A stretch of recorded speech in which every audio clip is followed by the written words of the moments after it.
ಬೇರೆ ಈ ದಿನ ನನ್ನ ಭಾಷಣದ ವಿಷಯ ಅಂತರಂಗ ಸರ್ಕಾರ ಅಂತ ಹೇಳಿ. ಬಹಿರಂಗ ಸರ್ಕಾರ ಇರೋದು ನಮ್ಗೆಲ್ರಿಗೂ ಗೊತ್ತು. ನಮ್ಮ ಕರ್ನಾಟಕದಲ್ಲಿ ಸರ್ಕಾರ ಉರುಳ್ತಾ ಇದೆ, ತಿರ್ಗಾ ಬರ್ತಾ ಇದೆ. ಸೆಂಟರ್ನಲ್ಲಿ ಇರ್ತಕ್ಕಂಥ ಸರ್ಕಾರನೂ ಯಾವಾಗ ಉರುಳು ಹೋಗುತ್ತೋ ಅನ್ನೋ ಸ್ಥಿತಿಯಲ್ಲಿದೆ. ಪ್ರಪಂಚದ ಒಂದೊಂದು ರಾಷ್ಟ್ರದ್ದು ಒಂದೊಂದು ಸರ್ಕಾರ ಇದೆ. ಪಾಕಿಸ್ತಾನ ಸರ್ಕಾರನೂ ಅದು ಇವಾಗ ಎಮರ್ಜೆನ್ಸಿ ಅಂದರೂ ಕೂಡ ಯಾವುದೋ ಒಂದು ಆಡಳಿತ ಇದ್ದೇ ಇರುತ್ತೆ. ಇದು ನಮಗೆ ಹೊರಗಡೆ ಕಾಣಿಸ್ತಕ್ಕಂಥದ್ದು. ಆದರೆ ಒಳಗಡೆನೂ ಒಂದು ಸರ್ಕಾರ ಇದೆ. ಆ ಒಳಗಿನ ಸರ್ಕಾರ ಇದಕ್ಕಿಂತಲೂ ಹೆಚ್ಚು ಮುಖ್ಯವಾದದ್ದು. ಅದರ ಒಂದು ಆಶೀರ್ವಾದದಲ್ಲಿ ಹೊರಗಿನ ಸರ್ಕಾರ ನಡೀಬೇಕಾಗಿದೆ ಅಷ್ಟೇ. ಎಲ್ಲಕ್ಕೂ ಇರ್ತಕ್ಕಂಥದ್ದು ಒಂದೇ ಒಂದು ದಿವ್ಯ ಚೈತನ್ಯ. ಆ ಭಗವಂತನು ಕೊಡೋ ಶಕ್ತಿಯಿಂದಲೇ ಸಮಸ್ತವೂ ನಡ್ಕೊಂಡು ಹೋಗಬೇಕಾಗಿದೆ. ಅದನ್ನು ನಾವು ಯಾವ ರೀತಿ ಉಪಯೋಗಿಸ್ತೀವಿ ಅನ್ನೋದು ನಮಗೆ ಬಿಟ್ಟಿದ್ದು. ಮನುಷ್ಯರಿಗೆ ದೇವರು ವಿವೇಕವನ್ನು ಕೊಟ್ಟಿದ್ದಾನೆ. ಆ ವಿವೇಕವನ್ನು ಉಪಯೋಗಿಸ್ಕೊಂಡು ನಾವು ಸರಿಯಾದ ರೀತಿಯಲ್ಲಿ ಆಡಳಿತವನ್ನು ನಡೆಸಬೇಕು. ನಮ್ಮ ಜೀವನವನ್ನು ಸರಿಯಾಗಿ ನಾವು ನಡೆಸಬೇಕು. ಯಾವುದಕ್ಕೆ ಎಷ್ಟೆಷ್ಟು ಪ್ರಾಮುಖ್ಯತೆ ಕೊಡಬೇಕು ಅನ್ನೋದನ್ನು ನಾವು ತಿಳ್ಕೊಳ್ಬೇಕು. ಆದರೆ ನಾವು ನಮ್ಮ ಜೀವನದಲ್ಲಿ ಪ್ರಾಪಂಚಿಕ ವಿಷಯಗಳಿಗೆ ಜಾಸ್ತಿ ಪ್ರಾಮುಖ್ಯತೆ ಕೊಟ್ಟುಬಿಡ್ತಾ ಇದ್ದೇವೆ. ನಮ್ಮ ಆತ್ಮನಿಗೆ ಸಂಬಂಧಪಟ್ಟಂಥ ವಿಷಯಗಳಿಗೆ ನಾವು ಹೆಚ್ಚು ಕಾಲವನ್ನು ವಿನಿಯೋಗಿಸೋದಕ್ಕೆ ತಯಾರಾಗಿಲ್ಲ. ನನಗೆ ಟೈಮ್ ಇಲ್ಲ ಅಂತ ಹೇಳೋದು ಬಹಳ ಸಾಮಾನ್ಯವಾದದ್ದು. ಯಾವುದಕ್ಕೂ ಕಾಲ ಇಲ್ಲ. ಯಾವೊಂದು ಪುಸ್ತಕ ಓದಿ ಅಂತ ಹೇಳಿದ್ರು ಕಾಲ ಇಲ್ಲ, ಧ್ಯಾನ ಮಾಡಿ ಅಂದ್ರೂ ಕಾಲ ಇಲ್ಲ, ಯೋಗಾಸನ ಮಾಡಿ ಅಂದರೆ ಕಾಲ ಇಲ್ಲ, ಎಕ್ಸರ್ಸೈಸ್ ಮಾಡಿ ಅಂದ್ರೂ ಕಾಲ ಇಲ್ಲ. ಒಂದು ಉಪನ್ಯಾಸಕ್ಕೆ ಬನ್ನಿ ಅಂತಂದ್ರೂ ಹೇಳಲ್ಲ, ನಾವಿಲ್ಲಿ ಮದುವೆ ಮನೆಗೆ ಹೋಗಬೇಕು, ಆ ಫಂಕ್ಷನ್ ಇದೆ, ಇನ್ನೊಂದು ಫಂಕ್ಷನ್ ಇದೆ. ಇದೇ ಆಗ್ಬಿಟ್ಟಿದೆ ನಮಗೆ. ನಮ್ಮ ಆತ್ಮನ ಒಂದು ಉದ್ಧಾರವನ್ನು ನಾವು ಮಾಡ್ಕೊಳ್ದೆ ಹೋದರೆ ಈ ಜಗತ್ತಿನಲ್ಲಿ ಪುನಃ ನಾವು ಹುಟ್ಟತಾನೇ ಇರ್ತೇವೆ. There is a fixed goal for humanity. ಮಾನವ ವರ್ಗಕ್ಕೆ ಒಂದು ಗುರಿಯನ್ನು ಭಗವಂತ ವಿಧಿಸಿಟ್ಟು ಬಿಟ್ಟಿದ್ದಾನೆ. ಅದನ್ನು ಯಾರೂ ತಪ್ಪಿಸ್ಕೊಳ್ಳೋಕ್ಕಾಗಲ್ಲ. ನಾವು ಪ್ರತಿಯೊಬ್ಬರೂ ಕೂಡ ನಿಧಾನವಾಗಿಯೋ ಶೀಘ್ರವಾಗಿಯೋ ಆ ಗುರಿಯನ್ನು ಮುಟ್ಟಲೇಬೇಕು. ನಾವು ಹೆಚ್ಚೆಚ್ಚು ಪ್ರಪಂಚದಲ್ಲಿಯೇ ಮುಳುಗಿ ಇದೇ ಮುಖ್ಯ ಅಂತ ನಾವು ಭಾವಿಸ್ಕೊಳ್ತಾ ಹೋಯ್ತು ಅಂದರೆ ಅಷ್ಟಷ್ಟು ಕೂಡ ಹೆಚ್ಚು ಜನ್ಮಗಳನ್ನ ನಾವು ತಗೊಳ್ತೀವಿ ಅಷ್ಟೇ. ಬೇಗ ಹೋಗೋದಕ್ಕೆ ಬದಲಿ ಒಂದೊಂದೇ ಹೆಜ್ಜೆ ಇಟ್ಕೊಂಡು ನಿಧಾನವಾಗಿ ಹೋಗ್ತೀವಿ. ಹಾಗಿಲ್ಲ, ನನ್ನ ಗುರಿಯನ್ನು ಮುಟ್ಟಬೇಕು ಅಂತ ಹೇಳಿ ನಾವು ಮನಸ್ಸು ಮಾಡಿಕೊಂಡ್ರೆ ಅದಕ್ಕೆ ತಕ್ಕ ಹಾಗೆ ನಮ್ಮ ಜೀವನವನ್ನು ನಾವು ಬದಲಾಯಿಸ್ಕೋಬೇಕು. ಜೀವನದ ಕ್ರಮವನ್ನು ಬದಲಾಯಿಸ್ಕೋಬೇಕು. ಹೆಚ್ಚು ಕಾಲವನ್ನು ನಮ್ಮ ಆತ್ಮನ ಒಂದು ಪ್ರಗತಿಗೋಸ್ಕರ ನಾವು ಉಪಯೋಗಿಸ್ಬೇಕು. ಅವನ ವಿಕಾಸಕ್ಕೋಸ್ಕರ ಉಪಯೋಗಿಸ್ಬೇಕು. ನಮ್ಮೊಳಗಿರೋ ಶಕ್ತಿ ಸಾಮರ್ಥ್ಯಗಳನ್ನು ಬೆಳೆಸ್ಕೊಂಡು ಪ್ರಪಂಚದಲ್ಲಿ ಮಾನವರ ಮತ್ತು ಇತರ ಜೀವಿಗಳ ಸೇವೆಗೋಸ್ಕರ ಅದನ್ನು ಉಪಯೋಗಿಸೋದನ್ನು ನಾವು ಅಭ್ಯಾಸ ಮಾಡಬೇಕು. ಎಲ್ಲಿವರೆಗೂ ಕೂಡ ಈ ನಾನು ಅನ್ನೋ ನಮ್ಮ ಒಂದು ಈ ಚಿಕ್ಕ ನಾನು ಅನ್ನೋ ಒಂದು ವೃತ್ತದೊಳಗೆ ನಾವು ವ್ಯವಹರಿಸ್ತಿರ್ತೀವೋ ಅಲ್ಲಿವರೆಗೂ ಕೂಡ ನಮ್ಮ ಪ್ರಗತಿ ಕುಂಠಿತವಾಗ್ತಾ ಹೋಗುತ್ತೆ. ಅದನ್ನು ನಾವು ಭದ್ರವಾಗಿ ತಿಳ್ಕೋಬೇಕು. ಈಗ ನಮ್ಮ ಅಂತರಂಗ ಸರ್ಕಾರ ಇದು ಈ ಜಗತ್ತನ್ನೆಲ್ಲ ನಡೆಸ್ಕೊಂಡು ಹೋಗ್ತಾ ಇದೆ. ನಮ್ಮ ಪ್ರಪಂಚಕ್ಕೂ ಒಂದು ಅಂತರಂಗ ಸರ್ಕಾರ ಇದೆ.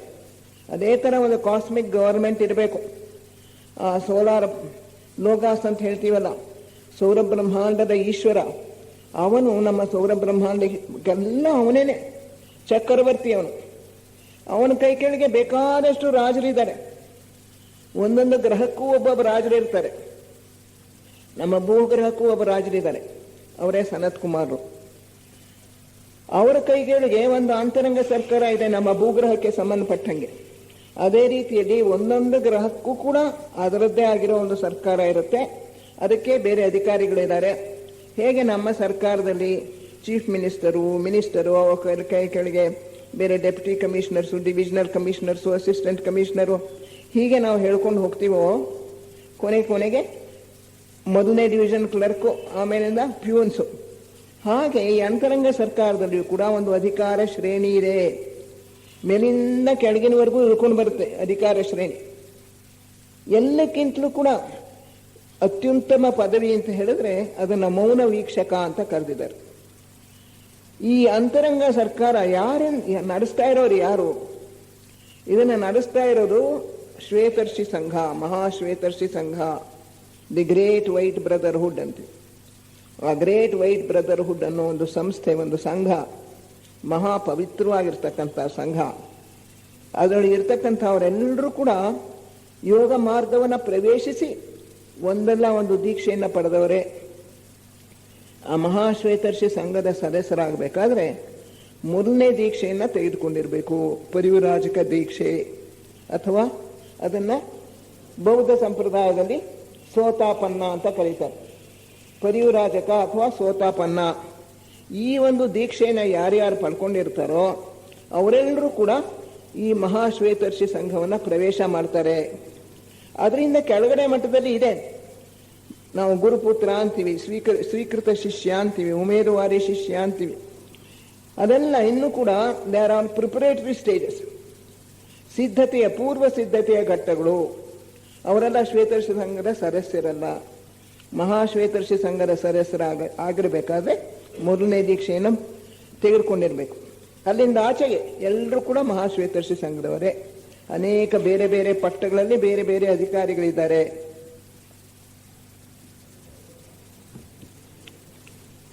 ಈಗ ಈ ಮೊದಲನೇ ದೀಕ್ಷೆಯನ್ನು ಪಡ್ಕೊಳ್ಬೇಕಾಯ್ತು ಅಂತ ಹೇಳಿದ್ರೆ ಅದಕ್ಕೆ ಸಾಧನ ಚತುಷ್ಟಯವನ್ನು ಅಳವಡಿಸ್ಕೊಂಡಿರ್ಬೇಕು ಜೀವನದಲ್ಲಿ. ಪರಮಗುರು ಚರಣ ಸನ್ನಿಧಿ, ಅದನ್ನು ಎಟ್ the feet of the master, ಅದನ್ನು ಕುತೂಮಿ ಗುರುಗಳೇನೆ ಸ್ವತಃ ತಮ್ಮ ಬಾಯಿಂದ ಉಪದೇಶ ಮಾಡಿರ್ತಕ್ಕಂಥದ್ದು.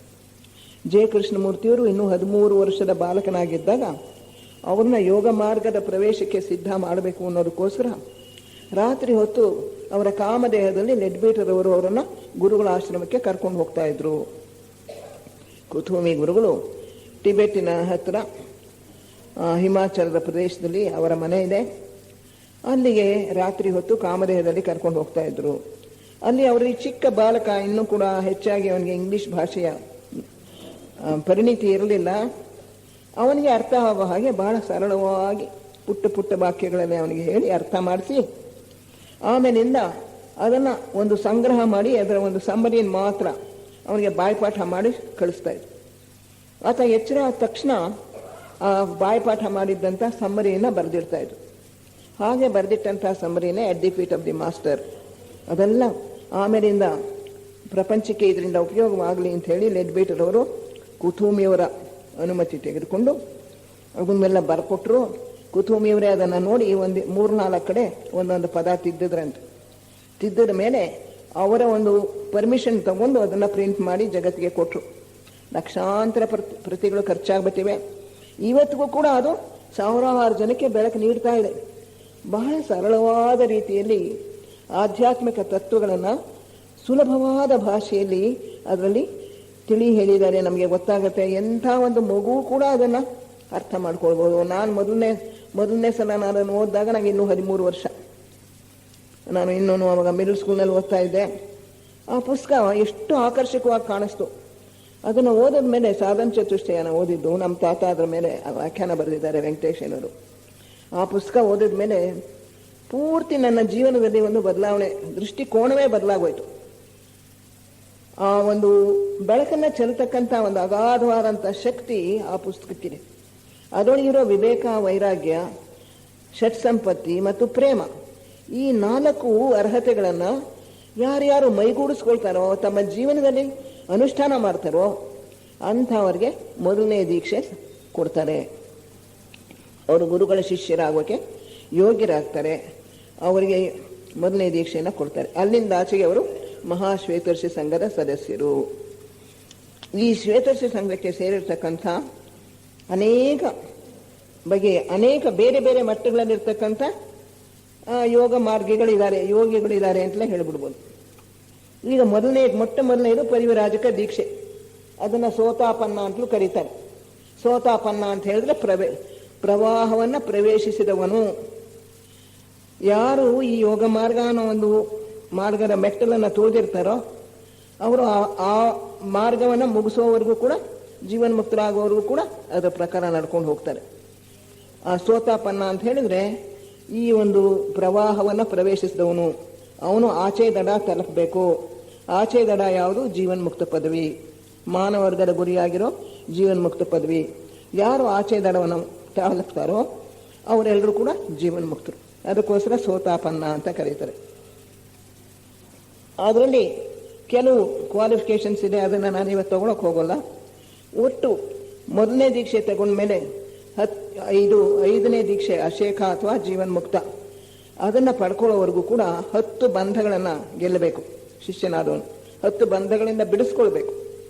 ಆ ದಶಬಂಧಗಳು, ಅದನ್ನು ನೀವು ಈಗ ನಾನು ಹೇಳ್ತಾ ಇರೋ ಎಲ್ಲ ವಿಷಯಗಳು ಕೂಡ ನಿಮಗೆ ಫಸ್ಟ್ ಪ್ರಿನ್ಸಿಪಲ್ಸ್ ಆಫ್ ಥಿಯಾಸಫಿ, ಅದರ ಕನ್ನಡ ಅನುವಾದ ಥಿಯಾಸಫಿಯ ಮೂಲ ತತ್ವಗಳು, ಆ ಪುಸ್ತಕದಲ್ಲಿ ಸಿಗುತ್ತೆ. ಅಂತರಂಗ ಸರ್ಕಾರ ಅಂತಲೇ ಒಂದು ಅಧ್ಯಾಯ ಇದೆ. ಮತ್ತೆ ಕೆಲವು ವಿಷಯಗಳನ್ನು ಮಾಸ್ಟರ್ಸ್ ಅಂಡ್ ದಿ ಪಾತ್, ಗುರುಗಳು ಮತ್ತು ಯೋಗ ಪಥ, ಅದರಿಂದ ತೆಗೆದುಕೊಂಡಿದೆ.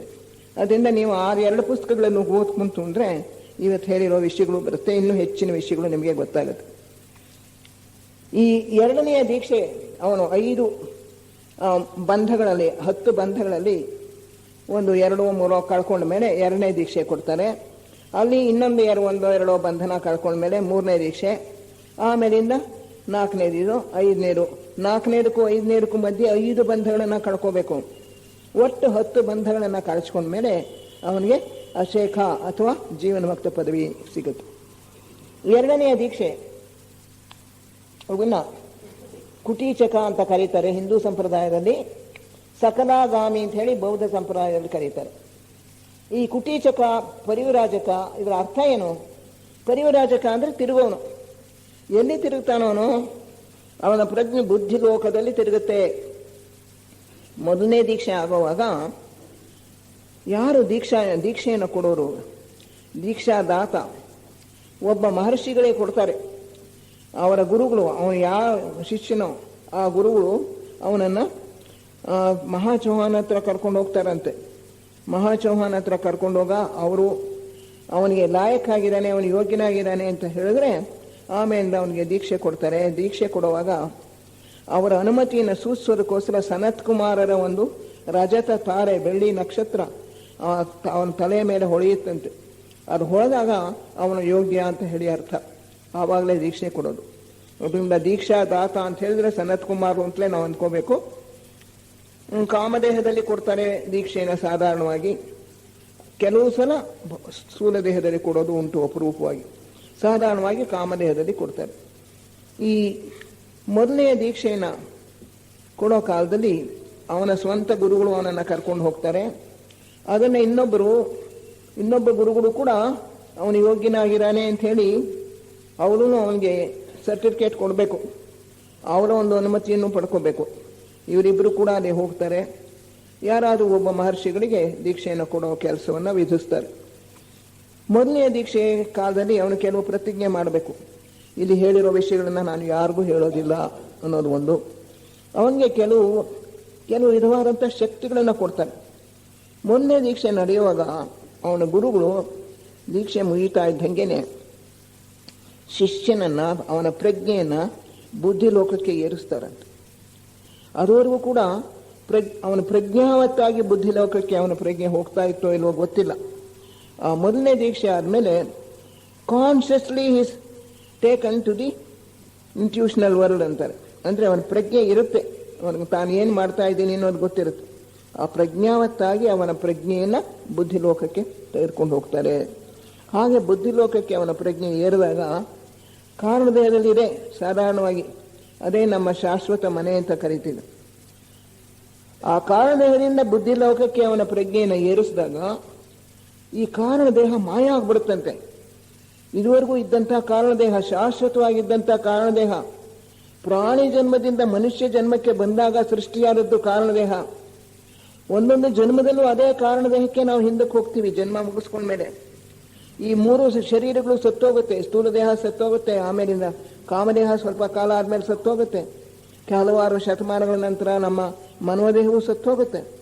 ಆದರೆ ನಮ್ಮ ಪ್ರಜ್ಞೆ ಕಾರಣದೇಹಕ್ಕೆ ಹಿಂದಿರುಗಿದೆ, ಅಲ್ಲಿ ವಿರಮಿಸುತ್ತೆ. ಅದು ಶಾಶ್ವತವಾದ ಮನೆ. ನಮಗೆ ನಮ್ಮ ಎಲ್ಲ ಜನ್ಮಗಳ ನೆನಪು ಕೂಡ ಅಲ್ಲಿರುತ್ತೆ. ಅಲ್ಲಿ ಸ್ವಲ್ಪ ಕಾಲ ಇದ್ದು ಈ ಎಲ್ಲ ಅನುಭವಗಳನ್ನು ಕೂಡ ಜೀರ್ಣಿಸ್ಕೊಂಡ್ಮೇಲೆ ಮನುಷ್ಯ ತಿರ್ಗಾ ಹುಡ್ತಾನೆ.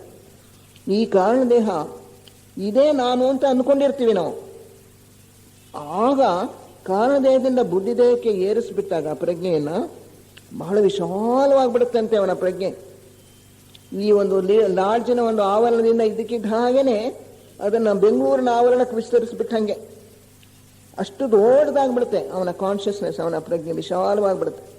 ಆ ಪ್ರಜ್ಞೆಯೊಳಗೆ ಎಲ್ಲರ ಪ್ರಜ್ಞೆಯೂ ಕೂಡ ತನ್ನ ಪ್ರಜ್ಞೆಯಲ್ಲಿಯೇ ಇದ್ದಂಗೆ ಅನಿಸುತ್ತೆ ಅವನಿಗೆ, ಅಥವಾ ಒಬ್ಬೊಬ್ಬರ ಪ್ರಜ್ಞೆಯಲ್ಲಿಯೂ ತಾನಿದ್ದೇನೆ ಅನ್ನೋದು ಬರುತ್ತೆ. ಏಕತೆಯ ಮನೋಭಾವ. The I expands, the consciousness expands to such an extent that he feels one with every living being, not only human beings, but the animals, the vegetables, and also the mineral kingdom, and all the rest of it. ಇನ್ನು ಬೇಕಾದಷ್ಟಿದೆ, ಭೂತವರ್ಗಗಳು, ಇನ್ನೊಂದು ಮತ್ತೊಂದು. ಎಲ್ಲದರ ಪ್ರಜ್ಞೆಯೂ ಕೂಡ ತನ್ನ ಪ್ರಜ್ಞೆ ಒಂದೇ ಅನ್ನೋ ಒಂದು ಅನುಭವ ಸಾಕ್ಷಾತ್ತಾಗಿ ನೇರಾಗಿ ಪ್ರತ್ಯಕ್ಷವಾಗಿ ಅವನಿಗೆ ಸಂಭವಿಸುತ್ತೆ ಮೊದಲನೇ ದೀಕ್ಷೆ ಕಾಲದಲ್ಲಿ. ಅಲ್ಲಿಂದ ಮೇಲಿಂದ ನೋಡಿದ್ರೆ ತನ್ನ ಕಾರಣದೇಹ ಇಲ್ಲವೇ ಇಲ್ಲ. ಯಾವುದನ್ನ ತಾನು ಇದುವರೆಗೂ ತನ್ನ ಮನೆ ತಾನೂ ತಂದ್ಕೊಂಡಿದ್ನೋ ಅದೇ ಇಲ್ಲ, ಮಯ ಆಗ್ಬಿಡುತ್ತೆ. It's A shock.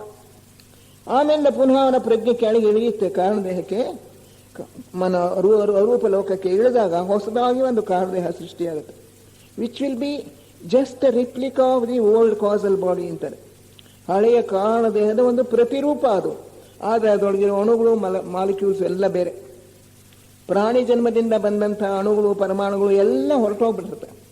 ಹೊಸದಾಗಿ ಅವನ ಒಂದು ಉತ್ತಮವಾದಂಥ ಸ್ವಭಾವಕ್ಕೆ ಯೋಗ್ಯವಾಗಿರ್ತಕ್ಕಂಥ ಮಾಲಿಕ್ಯೂಲ್ಸ್, ಅಣುಗಳು ಮತ್ತು ಪರಮಾಣುಗಳು ಆಕರ್ಷಿತವಾಗಿ ಅವನ ಒಂದು ಶಾಶ್ವತ ಪರಮಾಣುವನ್ನು ಸುತ್ತ ಸೇರಿಕೊಂಡು ಒಂದು ಕಾರಣದೇಹ ಹೊಸದಾಗಿ ನಿರ್ಮಿತವಾಗಿದೆ. ಇದು ಮೊದಲನೇ ದೀಕ್ಷೆ. ಇದಾದ ನಂತರ ಕೆಲವು ವರ್ಷಗಳ ಕಾಲ ಸಾಧಾರಣವಾಗಿ ಮೊದಲನೇ ದೀಕ್ಷೆಗೂ ಅರ್ಹತ ದೀಕ್ಷೆಗೂ 4ನೇ ದೀಕ್ಷೆಗೂ 7 ಜನ್ಮ ಬೇಕಾಗುತ್ತೆ ಅಂತಾರೆ.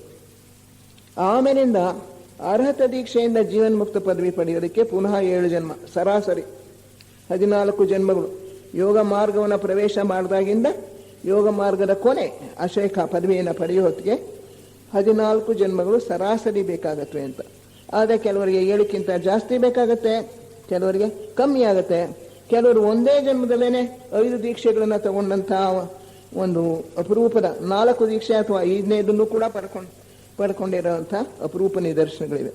ಯಾಕೆಂದ್ರೆ ಅವ್ರು ಮೊದಲೇ ಬೆಳೆದು ಬಿಟ್ಟಿರ್ತಾರೆ. ಈಗ ಕೆಲವು ಬಂಧಗಳನ್ನು ಕಳ್ಕೊಂಡ ಮೇಲೆ ಅವನು ಕುಟೀಚಕ, ಪರಿವಿರಾಜಕ ಅಂದರೆ ಬುದ್ಧಿಲೋಕದಲ್ಲಿ ಅವನ ಪ್ರಜ್ಞೆ ಸಂಚರಿಸ್ತಾ ಇತ್ತು. ಬುದ್ಧಿಲೋಕ ಅವನಿಗೆ ಅದುವರೆಗೂ ಕೂಡ ಪರಿಚಿತವಾಗಿರಲಿಲ್ಲ. It's an unfamiliar land. ಮೊದಲನೇ ದೀಕ್ಷೆ ತಗೊಂಡ್ಮೇಲೆ ಗುರುಗಳು ಅವನನ್ನು ಅಲ್ಲಿ ಎಲ್ಲ ಬುದ್ಧಿಲೋಕದ್ದೆಲ್ಲ ಪರಿಚಯ ಮಾಡಿಸ್ತಾರೆ. ಅಲ್ಲಿ ಅವನ ಶಕ್ತಿಗಳು ಕ್ರಮಕ್ರಮವಾಗಿ ವಿಕಾಸವಾಗೋ ಹಾಗೆ ಮಾಡ್ಕೋತಾರೆ. ಆದ್ದರಿಂದ ಅವನನ್ನು ಸುತ್ತೋವನು ಪ್ರಪಂಚದಲ್ಲಿ ಸುತ್ತಾಡೋನಲ್ಲ, ಎಲ್ಲೂ 3 ದಿವಸದ ಮೇಲೆ ಇರಬಾರ್ದು ಅಂತ ಹೇಳ್ತಾರೆ ಪರಿವಿರಾಜಕ ಅಂತ. ಆ ಥರದ್ದಲ್ಲ ಇದು. ಪರಿವಿರಾಜಕ ಅಂತ ಹೇಳಿದ್ರೆ ಬುದ್ಧಿ ಲೋಕದಲ್ಲಿ ಸುತ್ತಾಡ್ತಕ್ಕಂಥ ಅವನ ಪ್ರಜ್ಞೆ ಅಲ್ಲಿ ಸುತ್ತಾಡ್ತಾ, ಅಲ್ಲಿ ವಿಷಯಗಳನ್ನು ತಿಳ್ಕೊಳ್ತಾ, ಅಲ್ಲಿಯ ಸಾಮರ್ಥ್ಯಗಳನ್ನ ಬೆಳೆಸ್ಕೊಳ್ತಾ ಇರುತ್ತೆ. ಅದಾದ್ಮೇಲೆ ಕುಟೀಚಕ, ಅಲ್ಲಿ ಮನೆಯನ್ನು ಒಂದು ಕುಟಿ ಕಟ್ಕೊಂಡ ಹಾಗೆ ಅವನು ಅಲ್ಲೇ ನಿಲ್ಲಿಸುತ್ತೆ ಅವನ ಪ್ರಜ್ಞೆ. ಅದುವರೆಗೂ ಕೆಳಕ್ಕೆ ಮೇಲಕ್ಕೆ ಬೇರ್ತಾ ಇತ್ತು, ಈಗ ಅಲ್ಲೇ ನೆಲೆಸುತ್ತೆ 2ನೇ ದೀಕ್ಷೆ ಪಡೆದ ಮೇಲೆ. ಅಲ್ಲಿ ಕೆಲವು ಬಂಧಗಳನ್ನು ಕಳ್ಕೊಂಡ್ಮೇಲೆ 3ನೇ ದೀಕ್ಷೆ ಹಂಸ ಅಥವಾ ಅನಾಗಾಮಿ. ಇದು ಸಕದಾಗಾಮಿ. ಸಕದಾಗಾಮಿ ಅಂದರೆ ಅವನು ಇನ್ನೂ ತಿರ್ಗಾ ಹುಟ್ಟಬೇಕು. ಅನಾಗಾಮಿ ಅಂದರೆ ಅವನು ಹುಟ್ಟಬೇಕಾಗಿಲ್ಲ ಅಂತಾರೆ. ಬೇಕಾದರೆ ಅವನು ತನ್ನ ಸೂಕ್ಷ್ಮ ದೇಹಗಳಲ್ಲೇನೆ ಮುಂದಿನ ದೀಕ್ಷೆಗಳನ್ನು ಪಡ್ಕೋಬಹುದು ಅಂತಾರೆ. ಇದು ಹಂಸ. ಇದು ಹಿಂದೂ ಮತದಲ್ಲಿ ಹಂಸ ಅಂತ ಕರೀತಾರೆ, ಬೌದ್ಧ ಮತದಲ್ಲಿ ಅನಾಗಾಮಿ ಅಂತಾರೆ. ಆಮೇಲೆ 4ನೇ ದೀಕ್ಷೆ ಪರಮಹಂಸ ಅಂತ ಕರೀತಾರೆ ಹಿಂದೂ ಟರ್ಮಿನಾಲಜಿಲಿ, ಅರ್ಹತ ಅಂತ ಕರೀತಾರೆ ಬೌದ್ಧ ಟರ್ಮಿನಾಲಜಿ. ಇದು 4ನೇ ದೀಕ್ಷೆ. ಈ 4ನೇ ದೀಕ್ಷೆಯನ್ನು ಪಡ್ಕೊಂಡ ಮೇಲೆ ಪುನಃ 5 ಬಂಧಗಳನ್ನು ಅವನು ಕಳ್ಕೊಂಡ ಮೇಲೆ ಎಲ್ಲಕ್ಕಿಂತಲೂ ಕೊನೆ ಬಂಧ ಅವಿದ್ಯಾ. ಅದಕ್ಕೆ ಮುಂಚೆ ಮಾನೋ, ಅಹಂಕಾರದ ಒಂದು ಲವಲೇಶವೂ ಅವನಲ್ಲಿ ಉಳ್ಕೋಬಾರ್ದು. ಆಮೇಲಿಂದ ಅವಿದ್ಯೆ, ಅಜ್ಞಾನ ಪೂರ್ತಿಯಾಗಿ ಹೊರಟೋಗ್ಬಿಡ್ಬೇಕು. ಅಲ್ಲಿ ಅವಿದ್ಯೆ ಏನು ಉಳ್ಕೊಂಡಿರುತ್ತೆ ಅಷ್ಟು ಎತ್ತರದಲ್ಲಿ ಅಂದರೆ ಆತ್ಮದೇಹಕ್ಕೆ ಅವನ ಪ್ರಜ್ಞೆ ಏರ್ತಾ ಇರುತ್ತೆ ಅಷ್ಟೊತ್ತಿಗಾಗಲೇ. ಬುದ್ಧಿದೇಹದಿಂದ ಅರ್ಹತ ಪದವಿ ಪಡೆದ ಮೇಲೆ ಆತ್ಮದೇಹಕ್ಕೆ ಅವನ ಪ್ರಜ್ಞೆ ಏರೋದು ಪ್ರಾರಂಭ ಆಗುತ್ತೆ. ಆತ್ಮದೇಹದಲ್ಲಿ ಸ್ವಲ್ಪ ಪ್ರಜ್ಞೆ ಬೆಳೆದಾಗ ಅವನಿಗೆ ತಾನೇ ಆತ್ಮದೇಹ ಅನ್ನೋ ಒಂದು ಭಾವನೆ ಬಂದ್ಬಿಡುತ್ತಂತೆ. ಇದೇ ನಿಜವಾದ ಆತ್ಮ, ಇನ್ಯಾವುದು ಬೇರೆ ಇಲ್ಲ, ಇದೇ ನನ್ನ ನಿಜವಾದ ಆತ್ಮ ಅನ್ನೋ ಒಂದು ಭಾವನೆ ಬರುತ್ತಂತೆ. ಅದು ಕೂಡ ಅವಿದ್ಯೆನೇ. ಈ ಆತ್ಮದೇಹವೂ ಒಂದು ಉಪಕರಣವೇ. ಹೇಗೆ ಕಾರಣದೇಹ ಒಂದು ಉಪಕರಣವಾಗಿತ್ತೋ ಬುದ್ಧಿದೇಹ ಇದುವರೆಗೂ ಒಂದು ಉಪಕರಣವಾಗಿತ್ತು. ಈಗ ಹೊಸದಾಗಿ ಬೆಳೆಸ್ಕೊಳ್ತಾ ಇರೋ ಆತ್ಮದೇಹ. ಆತ್ಮದೇಹಕ್ಕೆ ಒಂದು ಆವರಣ ಇಲ್ಲ, ಮಧ್ಯದಲ್ಲಿ ಅದರ ಶಾಶ್ವತ ಪರಮಾಣು ಪ್ರಕಾಶಮಾನವಾಗಿರುತ್ತೆ. ಅದರ ರೇಡಿಯನ್ಸ್ ಅಥವಾ ಪ್ರಕಾಶ ಎಷ್ಟು ದೂರದವರೆಗೆ ವ್ಯಾಪಿಸ್ಕೊಳ್ಳುತ್ತೋ ಅಷ್ಟು ದೂರದವರೆಗೂ ಅದು ಆತ್ಮದೇಹ ಅಂತ ನಾವು ಅಂದ್ಕೋಬೇಕು. ಆತ್ಮದೇಹ ಎಷ್ಟು ನವಿರಾಗಿದೆ, ಎಷ್ಟು ಸೂಕ್ಷ್ಮವಾಗಿದೆ, ಎಷ್ಟು ಪ್ರಬಲವಾಗಿದೆ, ಅದರೊಳಗಿರ್ತಕ್ಕಂಥ ಇಚ್ಛಾಶಕ್ತಿ ಎಷ್ಟು ಪ್ರಬಲವಾಗಿದೆ ಅಂದರೆ, ಶಿಷ್ಯನಾದವನಿಗೆ ಈ ಆತ್ಮದೇಹವೇ ನಾನು ಅನ್ನೋ ಒಂದು ಭ್ರಮೆ, ಒಂದು ಭ್ರಾಂತಿ ಬಂದ್ಬಿಡುತ್ತಂತೆ. ಅದೂ ಕೂಡ ಒಂದು ಉಪಕರಣವೇ, ನಾನು ಇದಕ್ಕಿಂತಲೂ ಇನ್ನೂ ಮೇಲ್ಪಟ್ಟವನು, ಇದೂ ಕೂಡ ನಿಜವಾದ ನಾನಲ್ಲ, ನಾನು ಅನ್ನೋದು ಇನ್ನೂ ವಿಶಾಲವಾಗಿದೆ ಅನ್ನೋ ಒಂದು ಭಾವನೆ ಅವನಿಗೆ ಬರುತ್ತೆ. ಆವಾಗ ಅವಿದ್ಯೆ ಹೋಗುತ್ತೆ. ಆತ್ಮದೇಹ ನಾನು ಅನ್ನೋ ಭ್ರಮೆನೂ ಹೊರಟೋದಾಗ ಅವನಿಗೆ 5ನೇ ದೀಕ್ಷೆ ಬರುತ್ತೆ. 5ನೇ ದೀಕ್ಷೆ ಮುಟ್ಟಿದ್ರೆ ಮಾನವ ಜನ್ಮದ ಒಂದು ಗುರಿಯನ್ನು ಅವನು ಸಾಧಿಸಿದಂಗಾಯಿತು. 5ನೇ ದೀಕ್ಷೆ ಮುಟ್ಟಿದವರನ್ನ ಅಶೇಖ ಅಥವಾ ಅತೀತ ಅಂತ ಕರೀತಾರೆ ಹಿಂದೂ ವೇದಾಂತದಲ್ಲಿ. ಬೌದ್ಧ ವೇದಾಂತದಲ್ಲಿ ಅಶೇಖ ಅಂತ ಹೇಳಿದ್ರೆ, ಶೇಖ ಅಂತ ಹೇಳಿದ್ರೆ ಶಿಷ್ಯ, ಅಶೇಖ ಅಂತ ಹೇಳಿದ್ರೆ ಶಿಷ್ಯನಾಗಿಲ್ಲದವನು. ಅಲ್ಲಿಂದ ಆಚೆಗೆ ಅವನು ಶಿಷ್ಯ ಇಲ್ಲ. He becomes A master of wisdom. ಅವನು ಜ್ಞಾನದ ಒಂದು ಪ್ರಭು ಆಗ್ತಾನೆ. ಅವನು ಅಲ್ಲಿಂದ ಆಚೆಗೆ ಜ್ಞಾನದ ಒಂದು ಮಟ್ಟವನ್ನು ಮುಟ್ಟಿಬಿಟ್ಟಿರೋದ್ರಿಂದ ಅವನು ಅಲ್ಲಿಂದ ಆಚೆಗೆ ಶಿಷ್ಯತ್ವವನ್ನು ಮಾಡಬೇಕಾಗಿಲ್ಲ. ಅವನೇ ಗುರುವಾಗ್ಬಿಡ್ತಾನೆ, ಅವನೇ ಒಬ್ಬ ಮಾಸ್ಟರ್ ಆಗ್ತಾನೆ. ಆದ್ರಿಂದ ಅವನನ್ನು ಅಶೇಖ, ಶಿಷ್ಯನಲ್ಲದವನು ಅಂತ ಕರೀತಾರೆ. ಆದರೆ ಅಶೇಖ ಪದವಿಯನ್ನು ಪಡೆದರೂ ಕೂಡ ಶಿಷ್ಯರನ್ನ ತೆಗೆದುಕೊಳ್ಳೋ ಒಂದು ಅಧಿಕಾರವನ್ನು ಅವರಿಗೆ ಕೊಡೋದಿಲ್ಲ.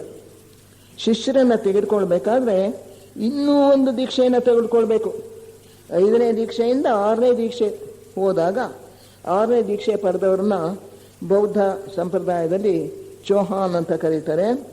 ಆ ಚೌಹಾನ್ ಪದವಿಯನ್ನು ಪಡೆದವರು ಅವರು ಮಾತ್ರ ಶಿಷ್ಯರನ್ನ ಸ್ವೀಕರಿಸೋದಕ್ಕೆ ಲಾಯಕು. ಅವರಿಗೆ ಕೆಳಗಿನ ಮಟ್ಟದವರು ಅಶೇಖ ಅಥವಾ ಜೀವನ ಮುಕ್ತರಾದವರು ಕೂಡ ಶಿಷ್ಯರನ್ನ ತೆಗೆದುಕೊಳ್ಳೋ ಹಾಗಿಲ್ಲ. ನಾವು ಅವ್ರನ್ನ ಮಾಸ್ಟರ್ಸ್ ಅಂತ ಕರೆದ್ರು ಕೂಡ ಅವರು ಶಿಷ್ಯರನ್ನ ತೆಗೆದುಕೊಳ್ಳೋ ಹಾಗಿಲ್ಲ.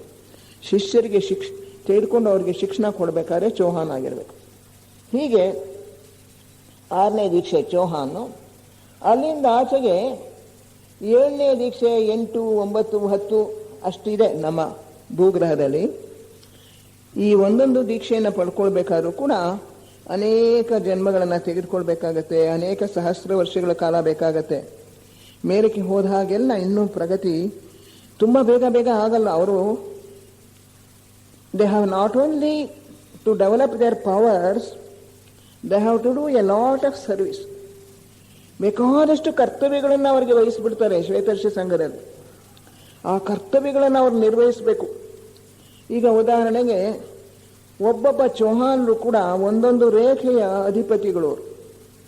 7 ರೇಖೆಗಳಿವೆ, 7 ರೇಖೆಗಳು, 7 ಸ್ವಭಾವಗಳಿವೆ ಮನುಷ್ಯರಲ್ಲಿ. ಒಂದೊಂದು ಸ್ವಭಾವದವರು ಆಯಾ ರೇಖೆಗೆ ಸೇರಿದವರು. ಹೇಗೆ ಈ 7 ಡಿಫರೆನ್ಸಸ್, ಈ 7 ವ್ಯತ್ಯಾಸಗಳು ಹೇಗೆ ಉಂಟಾಯಿತು ಅಂದರೆ, ಪುರುಷಾತ್ಮರು ಸೌರ ಬ್ರಹ್ಮಾಂಡ ಈಶ್ವರನಿಂದಲೋ ಅಥವಾ ಕಾಸ್ಮಿಕ್ ಸಗುಣ ಬ್ರಹ್ಮ ಕಾಸ್ಮಿಕ್ ಲೋಗಾಸ್ ಅಂತೀವಿ, ಅಲ್ಲಿಂದಲೋ ಅವ್ರು ಹೊರಟಿರೋರು. ಕೆಲವರು ಸಗುಣ ಬ್ರಹ್ಮಾಂಡನಿಂದಲೇ ಹೊರಟಿರೋರು ನಾವು ಅಂತಾರೆ, ಮತ್ತೆ ಕೆಲವರು ಸೌರ ಬ್ರಹ್ಮಾಂಡ ಈಶ್ವರನಿಂದ ಹೊರಟಿರೋರು ಅಂತಾರೆ.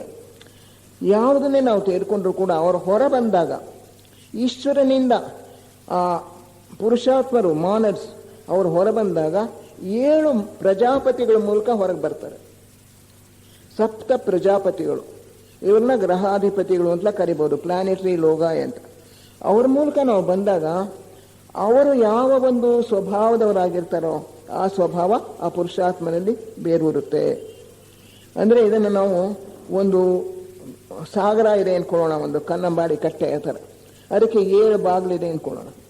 ಆ ಒಂದೊಂದು ಬಾಗಿಲಿನಿಂದ ಆಚೆ ಬರೋ ನೀರಿಗೆ ಒಂದಕ್ಕೆ ಕೆಂಪು ಬಣ್ಣ, ಒಂದಕ್ಕೆ ನೀಲಿ ಬಣ್ಣ, ಒಂದಕ್ಕೆ ಹಸಿರು ಬಣ್ಣ, ಒಂದಕ್ಕೆ ಊದಾ ಬಣ್ಣ, ಈ ಥರ ಬೇರೆ ಬೇರೆ ಬಣ್ಣಗಳು ಹಾಕಿದ್ರೆ ಹಾಗೆ ಅದು ಬೇರೆ ಬೇರೆ ಸ್ವರಗಳನ್ನು ಹೊರಡಿಸ್ತಾ ಇದ್ರೆ, ಸರಿಗಮ ಪದನಿ, ಒಂದೊಂದು ರೇಖೆಗೆ ಒಂದೊಂದು ಸ್ವರ, ಅದು ಬೇರೆ ಬೇರೆ ಸ್ವರಗಳನ್ನು ಉತ್ಪತ್ತಿ ಮಾಡ್ತಾ ಇರುತ್ತೆ, ಬೇರೆ ಬೇರೆ ಬಣ್ಣ ಹೊಂದಿರುತ್ತೆ.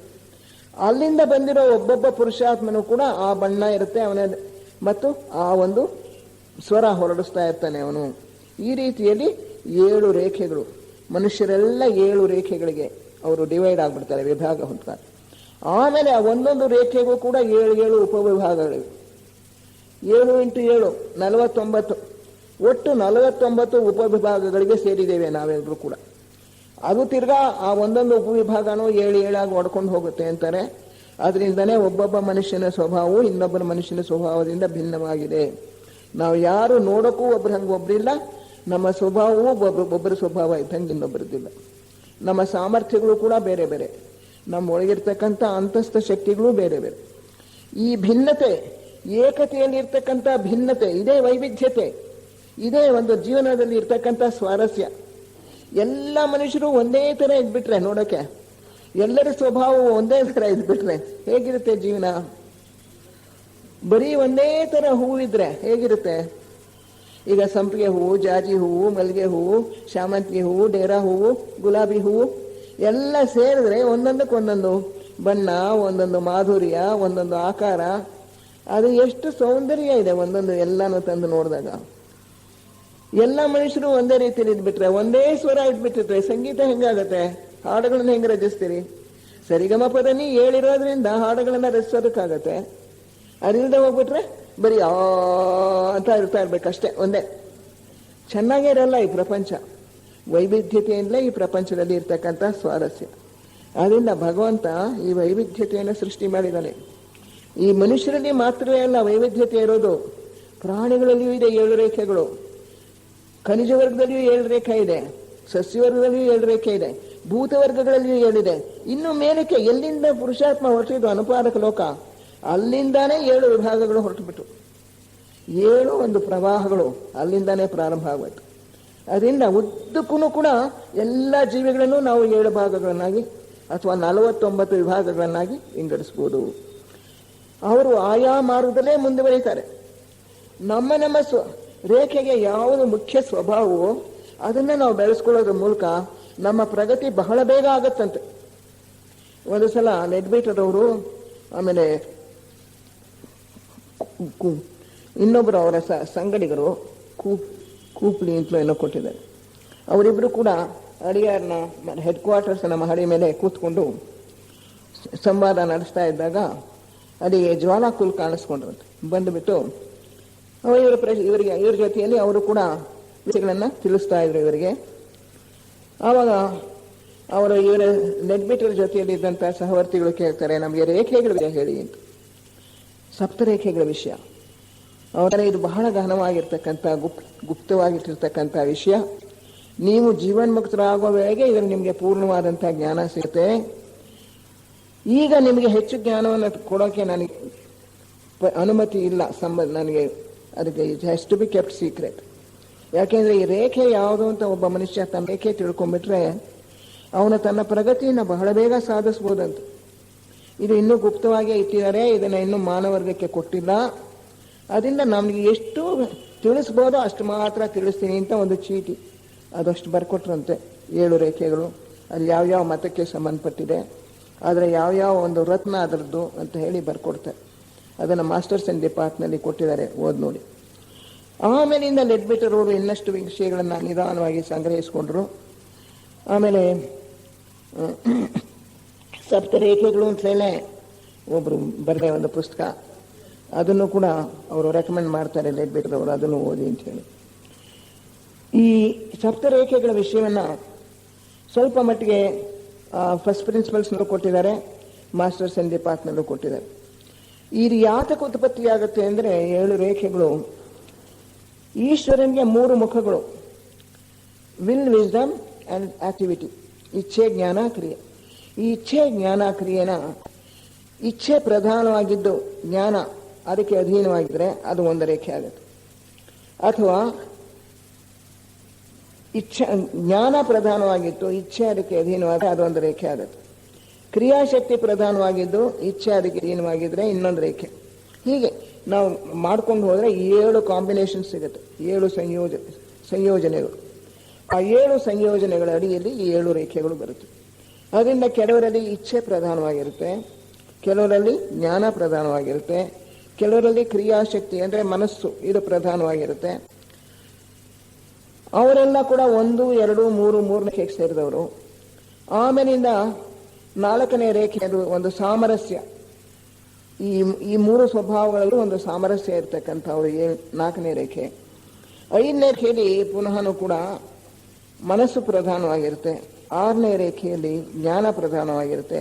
7ನೇ ರೇಖೆಯಲ್ಲಿ ಇಚ್ಛೆ ಪ್ರಧಾನವಾಗಿರುತ್ತೆ. ಇಚ್ಛೆ, ಜ್ಞಾನ, ಕ್ರಿಯೆ, ಸಮರಸ. ತಿರ್ಗಾನು ಕೂಡ ಮನಸ್ಸು, ಕ್ರಿಯೆ, ಆಮೇಲಿಂದ ಜ್ಞಾನ, ಆಮೇಲಿಂದ ಮೊದಲನೇದು ಇಚ್ಛೆ. 1, 2, 3, 4. ತಿರ್ಗಾನು ಕೂಡ 3ರ ಒಂದು ಬೇರೆ ಒಂದು ಭಾಗ 5 ಅನ್ನೋದು. 2ನೇ ರೇಖೆಯ ಬೇರೆ ಒಂದು ಭಾಗ 6, ಅದೇ ಸ್ವಭಾವದ್ದು. 1ನೇ ರೇಖೆಯ ಇನ್ನೊಂದು ವೇರಿಯಂಟ್, ಬೇರೆ ಒಂದು ರೀತಿಯಲ್ಲಿ ವ್ಯಕ್ತವಾಗುವುದು 7ನೇದು. ಮೊದಲನೆಯವರಲ್ಲಿ ಆಡಳಿತ ಪ್ರಧಾನವಾಗಿರುತ್ತೆ, ಇಚ್ಛೆ ಪ್ರಧಾನವಾಗಿರುತ್ತೆ. ಅಂಥವರು ಒಳ್ಳೆ ಅಧಿಕಾರ ನಡೆಸುವಂಥವ್ರು, ದರ್ಪ ಇರೋದು, ಮತ್ತೆ ಪವರ್ ಇರುತ್ತೆ. ಅವ್ರು ಹೇಳಿದ ಮಾತು ಅದಕ್ಕೆ ಬೆಲೆ ಕೊಡಬೇಕು ಅಂತ ಅನಿಸುತ್ತೆ ಬೇರೆಯವರಿಗೆ. ಆ ತರಹ ಒಂದು ಲೀಡರ್ಶಿಪ್ ಕ್ವಾಲಿಟಿ, ನಾಯಕತ್ವವನ್ನು ವಹಿಸಿಕೊಳ್ಳುವ ಒಂದು ಸಾಮರ್ಥ್ಯ, ವ್ಯವಸ್ಥೆ ಮಾಡುವ ಸಾಮರ್ಥ್ಯ, ಇದೆಲ್ಲ 1ನೇ ರೇಖೆಯವರಿಗೆ. 2ನೇ ರೇಖೆಯವರಲ್ಲಿ ವಿಜ್ಡಮ್, ಜ್ಞಾನ, ಪ್ರೇಮ, ಇದು ಪ್ರಧಾನವಾಗಿರುತ್ತೆ. ಅಂಥವರು ಒಳ್ಳೆಯ ಡಾಕ್ಟರ್ಸು, ಟೀಚರ್ಸು ಇದೆಲ್ಲ ಆಗ್ತಾರೆ. 3ನೇ ರೇಖೆಯಲ್ಲಿ ಅದು ಕ್ರಿಯಾಶಕ್ತಿ, ಆಕ್ಟಿವಿಟಿ ಸಂಬಂಧಪಟ್ಟದ್ದು. 3ನೇ ರೇಖೆಯಲ್ಲಿ ಮನಸ್ಸು ಪ್ರಧಾನವಾಗಿರುತ್ತೆ. ಅವರು ಒಳ್ಳೆಯ ಫಿಲಾಸಫರ್ಸ್, ತತ್ವಜ್ಞಾನಿಗಳು ಆಗ್ತಾರೆ. 4ನೇ ರೇಖೆಯವರು ಸಾಮರಸ್ಯವುಳ್ಳವರು, ಸಾಮರಸ್ಯ, ಸೌಂದರ್ಯ. ಅವರು ಒಳ್ಳೆಯ ಕಲಾವಿದರಾಗ್ತಾರೆ. ಕಲಾವಿದರೆಲ್ಲರೂ ಕೂಡ ಸಾಧಾರಣವಾಗಿ 4ನೇ ರೇಖೆಯವರು. ಆರ್ಕಿಟೆಕ್ಟ್ಸು ಕೂಡ ಅಷ್ಟೇ. ಆರ್ಕಿಟೆಕ್ಟ್ಸ್ ಅಂತ ಹೇಳಿದ್ರೆ ಮನೆಗಳು ಇದನ್ನೆಲ್ಲ ವಿನ್ಯಾಸ ಮಾಡ್ತಕ್ಕಂಥವ್ರು, ವಾಸ್ತುಶಿಲ್ಪಿಗಳು. 5ನೇ ರೇಖೆಯಲ್ಲಿ ವಿಜ್ಞಾನ ಪ್ರಧಾನ, ಮನಸ್ಸು, ಅದು ಮನಸ್ಸಿಗೆ ಸಂಬಂಧಪಟ್ಟದ್ದು. ಮನಸ್ಸು ಚೆನ್ನಾಗಿ, ತಾರ್ಕಿಕ ಮನಸ್ಸು ಚೆನ್ನಾಗಿ ಬೆಳೆದಿದೆ, ಅವರಲ್ಲಿ ವಿಜ್ಞಾನದಲ್ಲಿ ಆಸಕ್ತಿ ಇರೋದು. 6ನೇದು ಇದು ಜ್ಞಾನದ ಇನ್ನೊಂದು ಮುಖ, ಭಕ್ತಿ. ಭಕ್ತಿ ಪ್ರಧಾನವಾಗಿರೋರು 6ನೇ ರೇಖೆಯವರು. ಅದು ಸಾಕಾರ ವಿಗ್ರಹವನ್ನು ಅವರು ಪೂಜಿಸೋರಾಗ್ಬೋದು, ಅಥವಾ ನಿರಾಕಾರ ಭಗವಂತನನ್ನ ಪೂಜಿಸೋರಾಗ್ಬೋದು. ಭಕ್ತಿ, ಅದ್ರ ಮೂಲಕ ಅವರು ಪ್ರಗತಿ ಹೊಂದು. 7ನೇದು ಸೆರೆಮೋನಿಯಲ್ ರೇ, ಸಂಸ್ಕಾರಗಳು, ರಿಚುವಲ್ಸು, ಇದೆಲ್ಲ ಮಾಡಬೇಕಾದ್ರೆ ಅವರಲ್ಲಿ ಇಚ್ಛಾಶಕ್ತಿ ಪ್ರಧಾನವಾಗಿರ್ಬೇಕು. ಆ ಇಚ್ಛಾಶಕ್ತಿಗೆ ಸಂಬಂಧಪಟ್ಟಂತ ಇನ್ನೊಂದು ರೇಖೆ 7ನೇದು. ಹೀಗೆ ನಾವು ಈ ಪ್ರಪಂಚದಲ್ಲಿ ಈ 7 ರೇಖೆಯ ಜನರನ್ನು ಕೂಡ ನಾವು ಕಾಣ್ತೀವಿ. ಯಾರೊಂದು ರೇಖೆಯು ಕೂಡ ಇನ್ನೊಂದು ರೇಖೆಗಿಂತ ಮುಖ್ಯವಾದದ್ದಲ್ಲ. ಅವರವರ ಮಾರ್ಗದಲ್ಲಿ ಅವರವರು ಹೋಗ್ತಾರೆ. ಅದರಿಂದ ಇಚ್ಛೆ ಪ್ರಧಾನವಾಗಿರೋರು ಭಕ್ತಿಯನ್ನು ಅಲ್ಲಗಳಿಬಾರ್ದು. ಭಕ್ತಿ ಪ್ರಧಾನವಾಗಿರೋರು ಆಡಳಿತ ಸಾಮರ್ಥ್ಯ ಉಳ್ಳವರನ್ನ ಅವರು ಅಲ್ಲಗಳಿಬಾರ್ದು, ಅಥವಾ ವಿಜ್ಞಾನಿಗಳನ್ನು ಅಲ್ಲಗಳಿಬಾರ್ದು. ಅವರವರ ಮಾರ್ಗದಲ್ಲಿ ಅವರವರು ಹೋಗ್ತಾರೆ. ಇದು ಒಂದು ತಿಳ್ಕೊಂಡ್ಬಿಟ್ರೆ ಪ್ರಪಂಚದಲ್ಲಿ ಎಷ್ಟೋ ನಮ್ಮ ಅಸಾಮರಸ್ಯಗಳು ಹೋಗ್ಬಿಡುತ್ತೆ. ಗಂಡ ಒಂದು ರೇಖೆಗೆ ಸೇರಿರ್ತಾರೆ, ಹೆಂಡತಿ ಇನ್ನೊಂದು ರೇಖೆ. ಅವರಿಬ್ಬರಲ್ಲೂ ಕೂಡ ಕಲಹ. ಹೆಂಡತಿ ನಾನು ದೇವಸ್ಥಾನಕ್ಕೆ ಹೋಗ್ಬೇಕು ಅಂತಾಳೆ, ಗಂಡ ನಾನು ಉಪನ್ಯಾಸಕ್ಕೆ ಹೋಗ್ತೀನಿ ಅಂತ. ನೀನು ಇಲ್ಲಿಗೆ ಬಾ ಅಂತ ಅವನು ಕರೀತಾನೆ, ನೀ ಅಲ್ಲಿಗೆ ಬಾ ಅಂತ ಅವಳು ಕರೀತಾಳೆ. ಇಬ್ಬರಿಗೂ ಕೂಡ ಕಲಹ. ಅವರಿಬ್ರು ತಿಳ್ಕೊಂಡ್ರೆ ನಮ್ಮ ರೇಖೆಗಳು ಬೇರೆ, ನಮ್ಮ ಸ್ವಭಾವಗಳು ಬೇರೆ. ಅವರವ್ರ ಮಾರ್ಗದಲ್ಲಿ ಅವರವ್ರು ಮುಂದುವರಿಯಿರಿ ಅಂತ ಹೇಳಿ ಒಬ್ರಿಗೊಬ್ರು ಸ್ವಾತಂತ್ರ್ಯ ಕೊಟ್ಬಿಟ್ರೆ ಸಾಮರಸ್ಯದಿಂದ ಮಾಡ್ಬೋದು ಮನೇಲಿ. ಅದರಿಂದ ಇಬ್ಬರೂ ಒಬ್ರಿಗೊಬ್ರು ಗೌರವ ಕೊಡಬೇಕು. ಭಕ್ತಿ ಇರೋರು, ಜ್ಞಾನಕ್ಕೆ ಪ್ರಾಧಾನ್ಯ ಇರೋರಿಗೆ ಅವರಿಗೆ ಗೌರವ ಕೊಡಬೇಕು. ಜ್ಞಾನ ಮಾರ್ಗದಲ್ಲಿ ಹೋಗೋರು, ಭಕ್ತಿ ಮಾರ್ಗದಲ್ಲಿ ಹೋಗೋರಿಗೆ, ಅಥವಾ ಸೇವೆ ಮಾಡುವಂಥವ್ರು, ಕರ್ಮ ಮಾರ್ಗದಲ್ಲಿ ಹೋಗೋರು. ಕರ್ಮ ಮಾರ್ಗ ಅನ್ನೋದು ಕೂಡ ಈ ರೇಖೆಗೆ ಸೇರಿರ್ಬೋದು, ಅಥವಾ 4ನೇ ರೇಖೆಗೆ ಸೇರಿರ್ಬೋದು, 7ನೇ ರೇಖೆ ಸೇರಿರ್ಬೋದು. ಕರ್ಮ ಮಾರ್ಗ ಯಾರ್ಯಾರಿಗೆ ಹಿಡಿಸುತ್ತೋ ಸೇವಾ ಮಾರ್ಗ, ಅವ್ರದ್ದು ಮಾರ್ಗ ಅವ್ರು ಹೋಗ್ತಾರೆ. ಒಬ್ರಿಗೊಬ್ರು ಗೌರವ ಕೊಡಬೇಕು. And they have to give them the freedom to follow their own path. ಅವರವ್ರ ಮಾರ್ಗದಲ್ಲಿ ಅವರವ್ರು ಹೋಗ್ಲಿ, ಅವ್ರಿಗೆ ಅದೇ ಬೇಕಾಗಿರೋದು ಅನ್ನೋದು ಒಂದು ಸ್ವಾತಂತ್ರ್ಯ ಅವ್ರಿಗೆ ನಾವು ಕೊಟ್ಬಿಡ್ಬೇಕು. ಆಗ ಮನೆಯಲ್ಲಿ ಒಂದು ರೀತಿಯಾದ ಶಾಂತಿ, ಸಾಮರಸ್ಯ ಇರೋದಕ್ಕೆ ಸಾಧ್ಯ.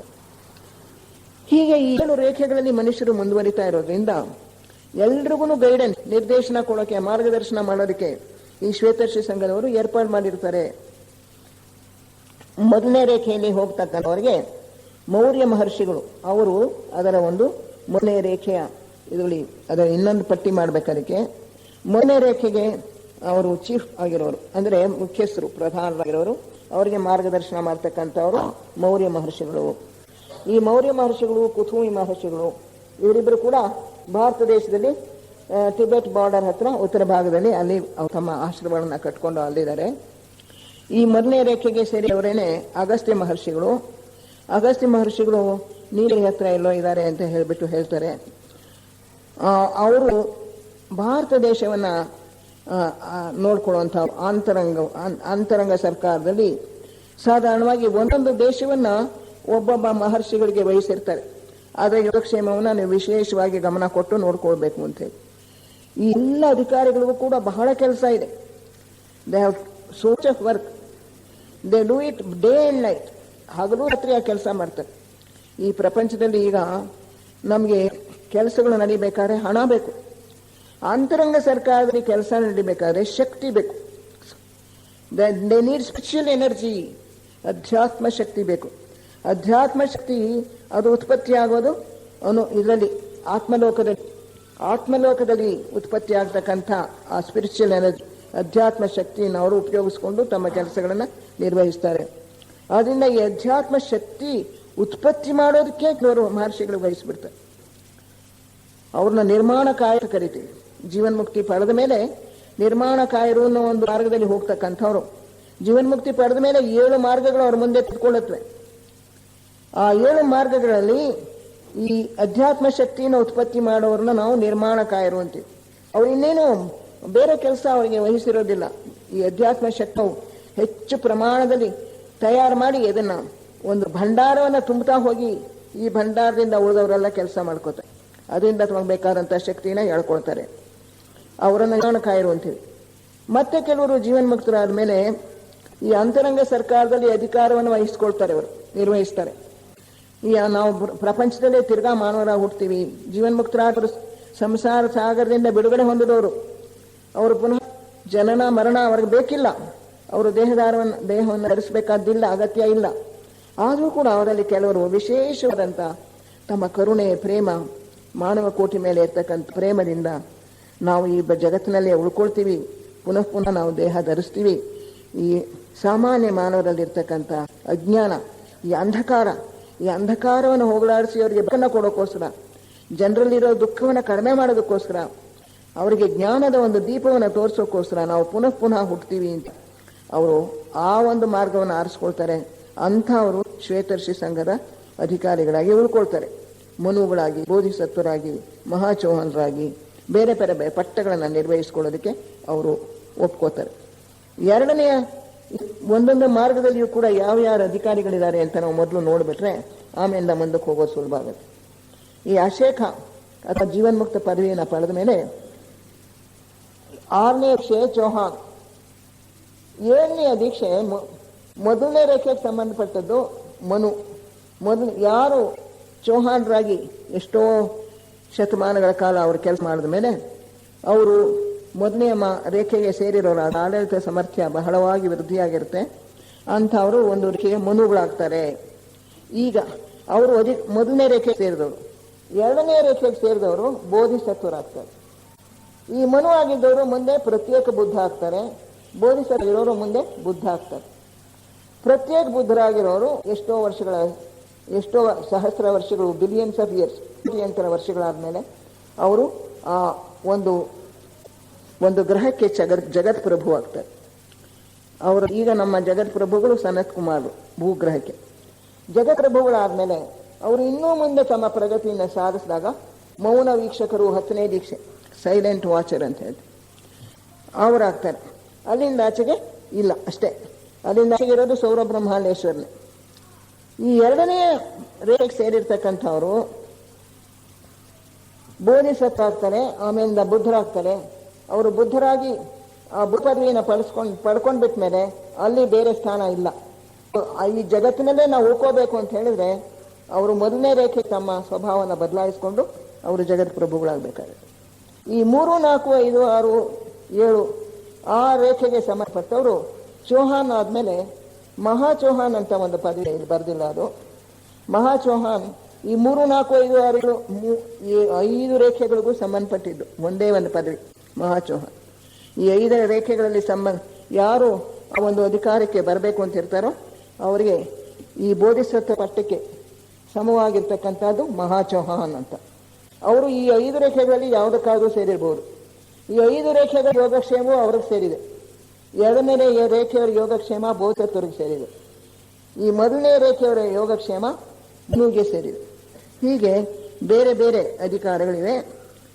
ಎರಡನೇ ರೇಖೆ ಮಹಾಚೌಹಾನ್ ಪದವಿ ಪಡೆದ ಮೇಲೆ 3, 4, 5, 6, 7 ರೇಖೆಗಳಲ್ಲಿರೋರು ಯಾರಾದರೂ ಇನ್ನೂ ಮುಂದಕ್ಕೆ ನಾವು ಈ ಭೂಗ್ರಹದಲ್ಲೇ ಇದ್ದುಕೊಂಡು ನಾವು ಮುಂದಕ್ಕೆ ಹೋಗಬೇಕು ಅಂತ ಹೇಳಿ ಅವರು 2ನೇ ರೇಖೆಗೋ 1ನೇ ರೇಖೆಗೋ ತಮ್ಮ ಬದಲಾಯಿಸ್ಬೇಕಾಗುತ್ತೆ.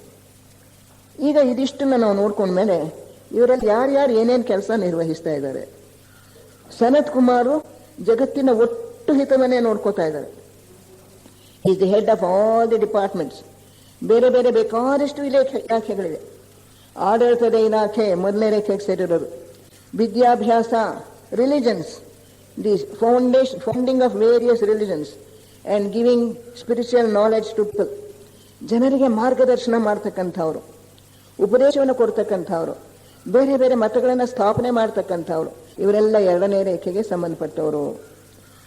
ಆ ಬೋಧಿಸವರು ತಾವೇ ಸ್ವತಃ ಅವತಾರ ಮಾಡಬಹುದು, ಅಥವಾ ಅವರನ್ನು ನಾವು ವ್ಯಾಸರು ಅಂತ ಕರೀತೇವೆ. ಹಿಂದೂ ಮತ ಸಂಪ್ರದಾಯದಲ್ಲಿ ವ್ಯಾಸಪೀಠ ಅಂತ ಕರೀತಾರೆ. ಒಂದೊಂದು ಮಹಾವಂಶಕ್ಕೂ ಕೂಡ ಒಬ್ಬೊಬ್ಬ ಮನು ಇರ್ತಾರೆ, ಒಬ್ಬೊಬ್ಬ ಬೋಧಿಸತ್ವ ಇರ್ತಾರೆ, ಅಥವಾ ವ್ಯಾಸ ಅಂತ ಕರಿಬೋದು ನಾವು. ವ್ಯಾಸಪೀಠ ಅಂದರೆ ಈ ಅವ್ರನ್ನ ನಾವು ಜಗದ್ಗುರುಗಳು ಅಂತಲೂ ಕರಿತೀವಿ. ಜಗದ್ಗುರುಗಳು ಅದು ಒಂದು ಪಟ್ಟ, ಒಂದು ಸ್ಥಾನ. ಅವರಿಗೆ ಸಂಬಂಧಪಟ್ಟ ಇಲಾಖೆ ಯಾವುದು? ಮತಗಳ ಸ್ಥಾಪನೆ, ಆಮೇಲೆ ಆಧ್ಯಾತ್ಮ ಜ್ಞಾನದ ಪ್ರಸರಣೆ, ಆಮೇಲೆ ವಿದ್ಯಾಭ್ಯಾಸ, ಇವೆಲ್ಲ ಸೇರಿರೋದು. ವಿದ್ಯಾಭ್ಯಾಸ ಕ್ರಮಗಳನ್ನು ಆಗಾಗ ರೂಪಿಸ್ತಕ್ಕಂಥವರು, ಜಗತ್ತೇ ಯಾವ ಒಂದು ಜ್ಞಾನ ಕೊಡ್ಬೋದು, ಅವರು ಯಾವ ಮಟ್ಟಕ್ಕೆ ಬೆಳೆದಿದ್ದಾರೆ, ಈಗ ಯಾವ ಜ್ಞಾನವನ್ನು ಕೊಟ್ಟರೆ ಅವರಿಗೆ ಅನುಕೂಲ ಆಗುತ್ತೆ ಅಂತ ನಿಶ್ಚಯ ಮಾಡೋರು ಕೂಡ ಬೋಧಿಸತ್ವರೇ. ಥಿಯೋಸಾಫಿಕಲ್ ಸೊಸೈಟಿ ಪ್ರಾರಂಭ ಮಾಡಬೇಕಾದ್ರೆ ಅದನ್ನು ನಮ್ಮ ಮೌರ್ಯ ಮಹರ್ಷಿಗಳು 1ನೇ ರೇಖೆಗೆ ಸೇರಿರೋರು, ಕುತುಮಿಯವರು 2ನೇ ರೇಖೆಗೆ ಸೇರಿರೋರು, ಅವರಿಬ್ಬರು ಸೇರಿಕೊಂಡು ಅದನ್ನು ಪ್ರಾರಂಭ ಮಾಡೋದು. ಅವರೇ ನಮ್ಮ ಥಿಯೋಸಾಫಿಕಲ್ ಸೊಸೈಟಿಗೆ ಅಂತರಂಗ ಅಧಿಕಾರಿಗಳು ಅಂತ ಹೇಳ್ಬೋದು ನಾವು. ಅವರು ಮೇಡಮ್ ಲೆವ್ಯಾಟ್ಸ್ಕಿ ಮತ್ತು ಕರ್ನಲ್ ಆಲ್ಕಾಟ್ರನ್ನ ತಮ್ಮ ಪ್ರತಿನಿಧಿಗಳನ್ನಾಗಿ ಆರಿಸ್ಕೊಂಡು ಅವರ ಮೂಲಕ ಥಿಯೋಸಾಫಿಕಲ್ ಸೊಸೈಟಿ ಪ್ರಾರಂಭ ಮಾಡಿ ಥಿಯಾಸಫಿ ಅನ್ನೋ ಒಂದು ಜ್ಞಾನವನ್ನು ಕೊಟ್ಟರು. ಈ ಥಿಯಾಸಫಿ ಒಂದು ಜ್ಞಾನಕ್ಕೆ ಏನಪ್ಪ ವಿಶೇಷ?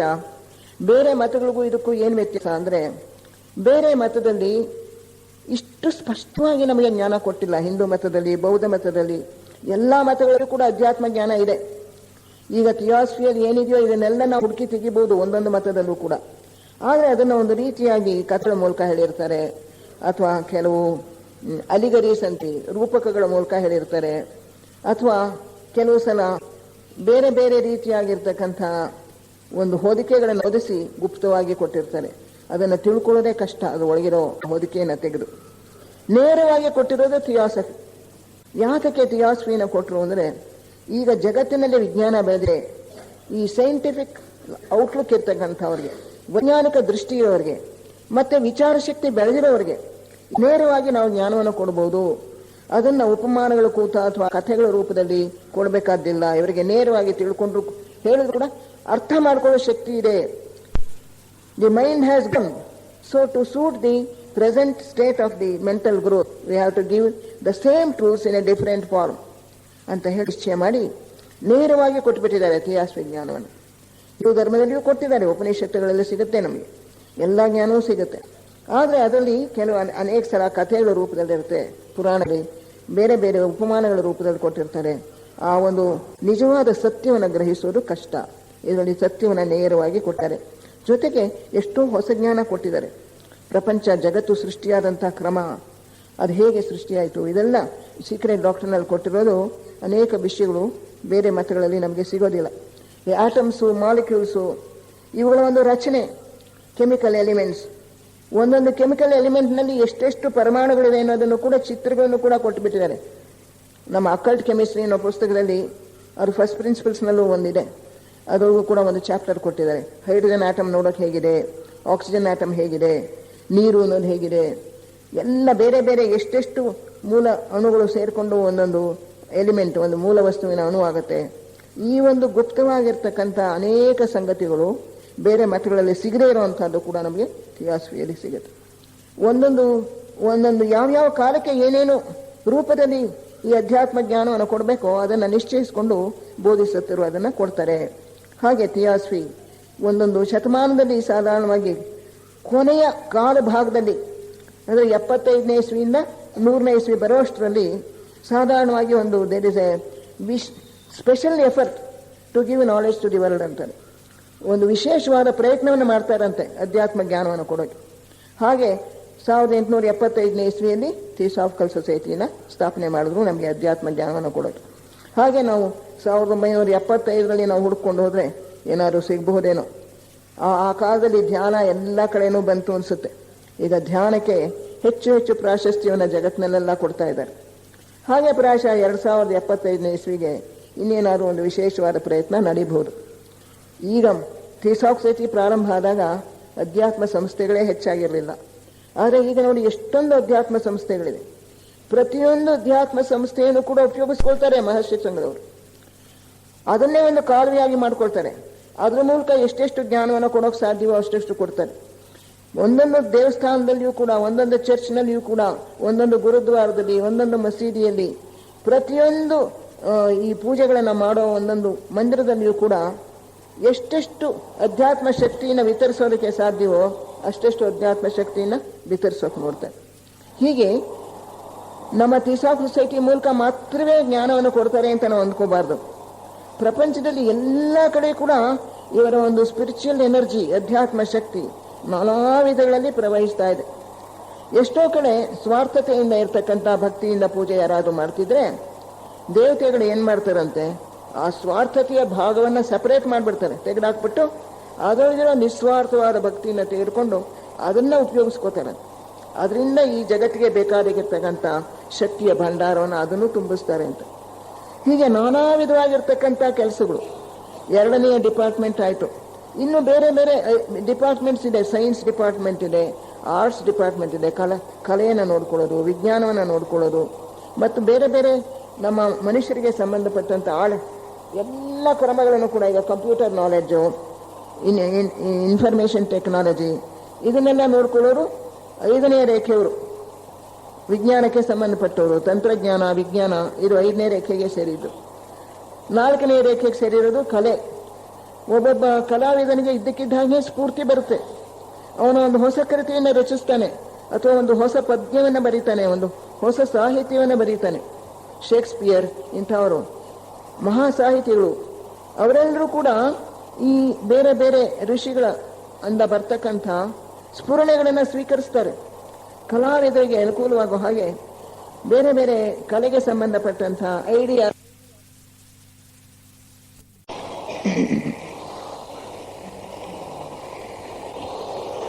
ಅದರಿಂದ ಈ ಮಹರ್ಷಿ ಸಂಘದವರು ನಮ್ಮ ಏಳಿಗೆಗೆ ಬೇಕಾಗಿರ್ತಕ್ಕಂಥ ಎಲ್ಲ ರೀತಿಯ ಕಾರ್ಯಕ್ರಮಗಳನ್ನು ಅವ್ರು ತಗೋತಾರೆ. ಈಗ ವಿಜ್ಞಾನದಲ್ಲಿ ಒಂದು ಹೊಸದಾಗಿ ಏನೋ ಒಂದು ಸಂಶೋಧನೆ ನಡಿಬೇಕು, ಇವರಿಗೆ ಒಂದು ಹೊಸ ಒಂದು ಪ್ರಕೃತಿ ನಿಯಮವನ್ನು ತಿಳ್ಕೊಳ್ಳೋ ಯೋಗ್ಯತೆ ಇದೆ ಪ್ರಪಂಚಕ್ಕೆ ಅಂತ ಅವ್ರಿಗೆ ಅನಿಸಿದ್ರೆ ಆ ಒಂದು ಜ್ಞಾನದ ಕೆಲವು ವಿಚಾರಗಳನ್ನು ಆ ಮಾನಸಿಕ ಪ್ರಪಂಚದಲ್ಲಿ ಅವರು ಬಿಟ್ಬಿಡ್ತಾರಂತೆ. ಅದು ಯಾರಿಗೆ ಸ್ವೀಕರಿಸ್ಕೊಳ್ಳೋ ಒಂದು ಯೋಗ್ಯತೆ ಇದೆಯೋ, ಅದಕ್ಕೆ ಸ್ಪಂದಿಸೋ ಒಂದು ಯೋಗ್ಯತೆ ಅರ್ಹತೆ ಇದೆಯೋ ಅಂತ ಅವರು ಆ ಸ್ಪಂದಗಳನ್ನು ಸ್ವೀಕರಿಸಿ ಆ ಒಂದು ಹೊಸ ನಿಯಮವನ್ನು ಕಂಡು ಹಿಡಿದು ಬಿಡ್ತಾರೆ. ಗುರುತ್ವಾಕರ್ಷಣೆಯ ನಿಯಮ, ಇನ್ನೊಂದು ನಿಯಮ, ಇಂಥದ್ದೆಲ್ಲ ಯಾವಾಗ ಕಂಡುಹಿಡಿತಾರೆ ವಿಜ್ಞಾನಿಗಳು? Not when they are thinking.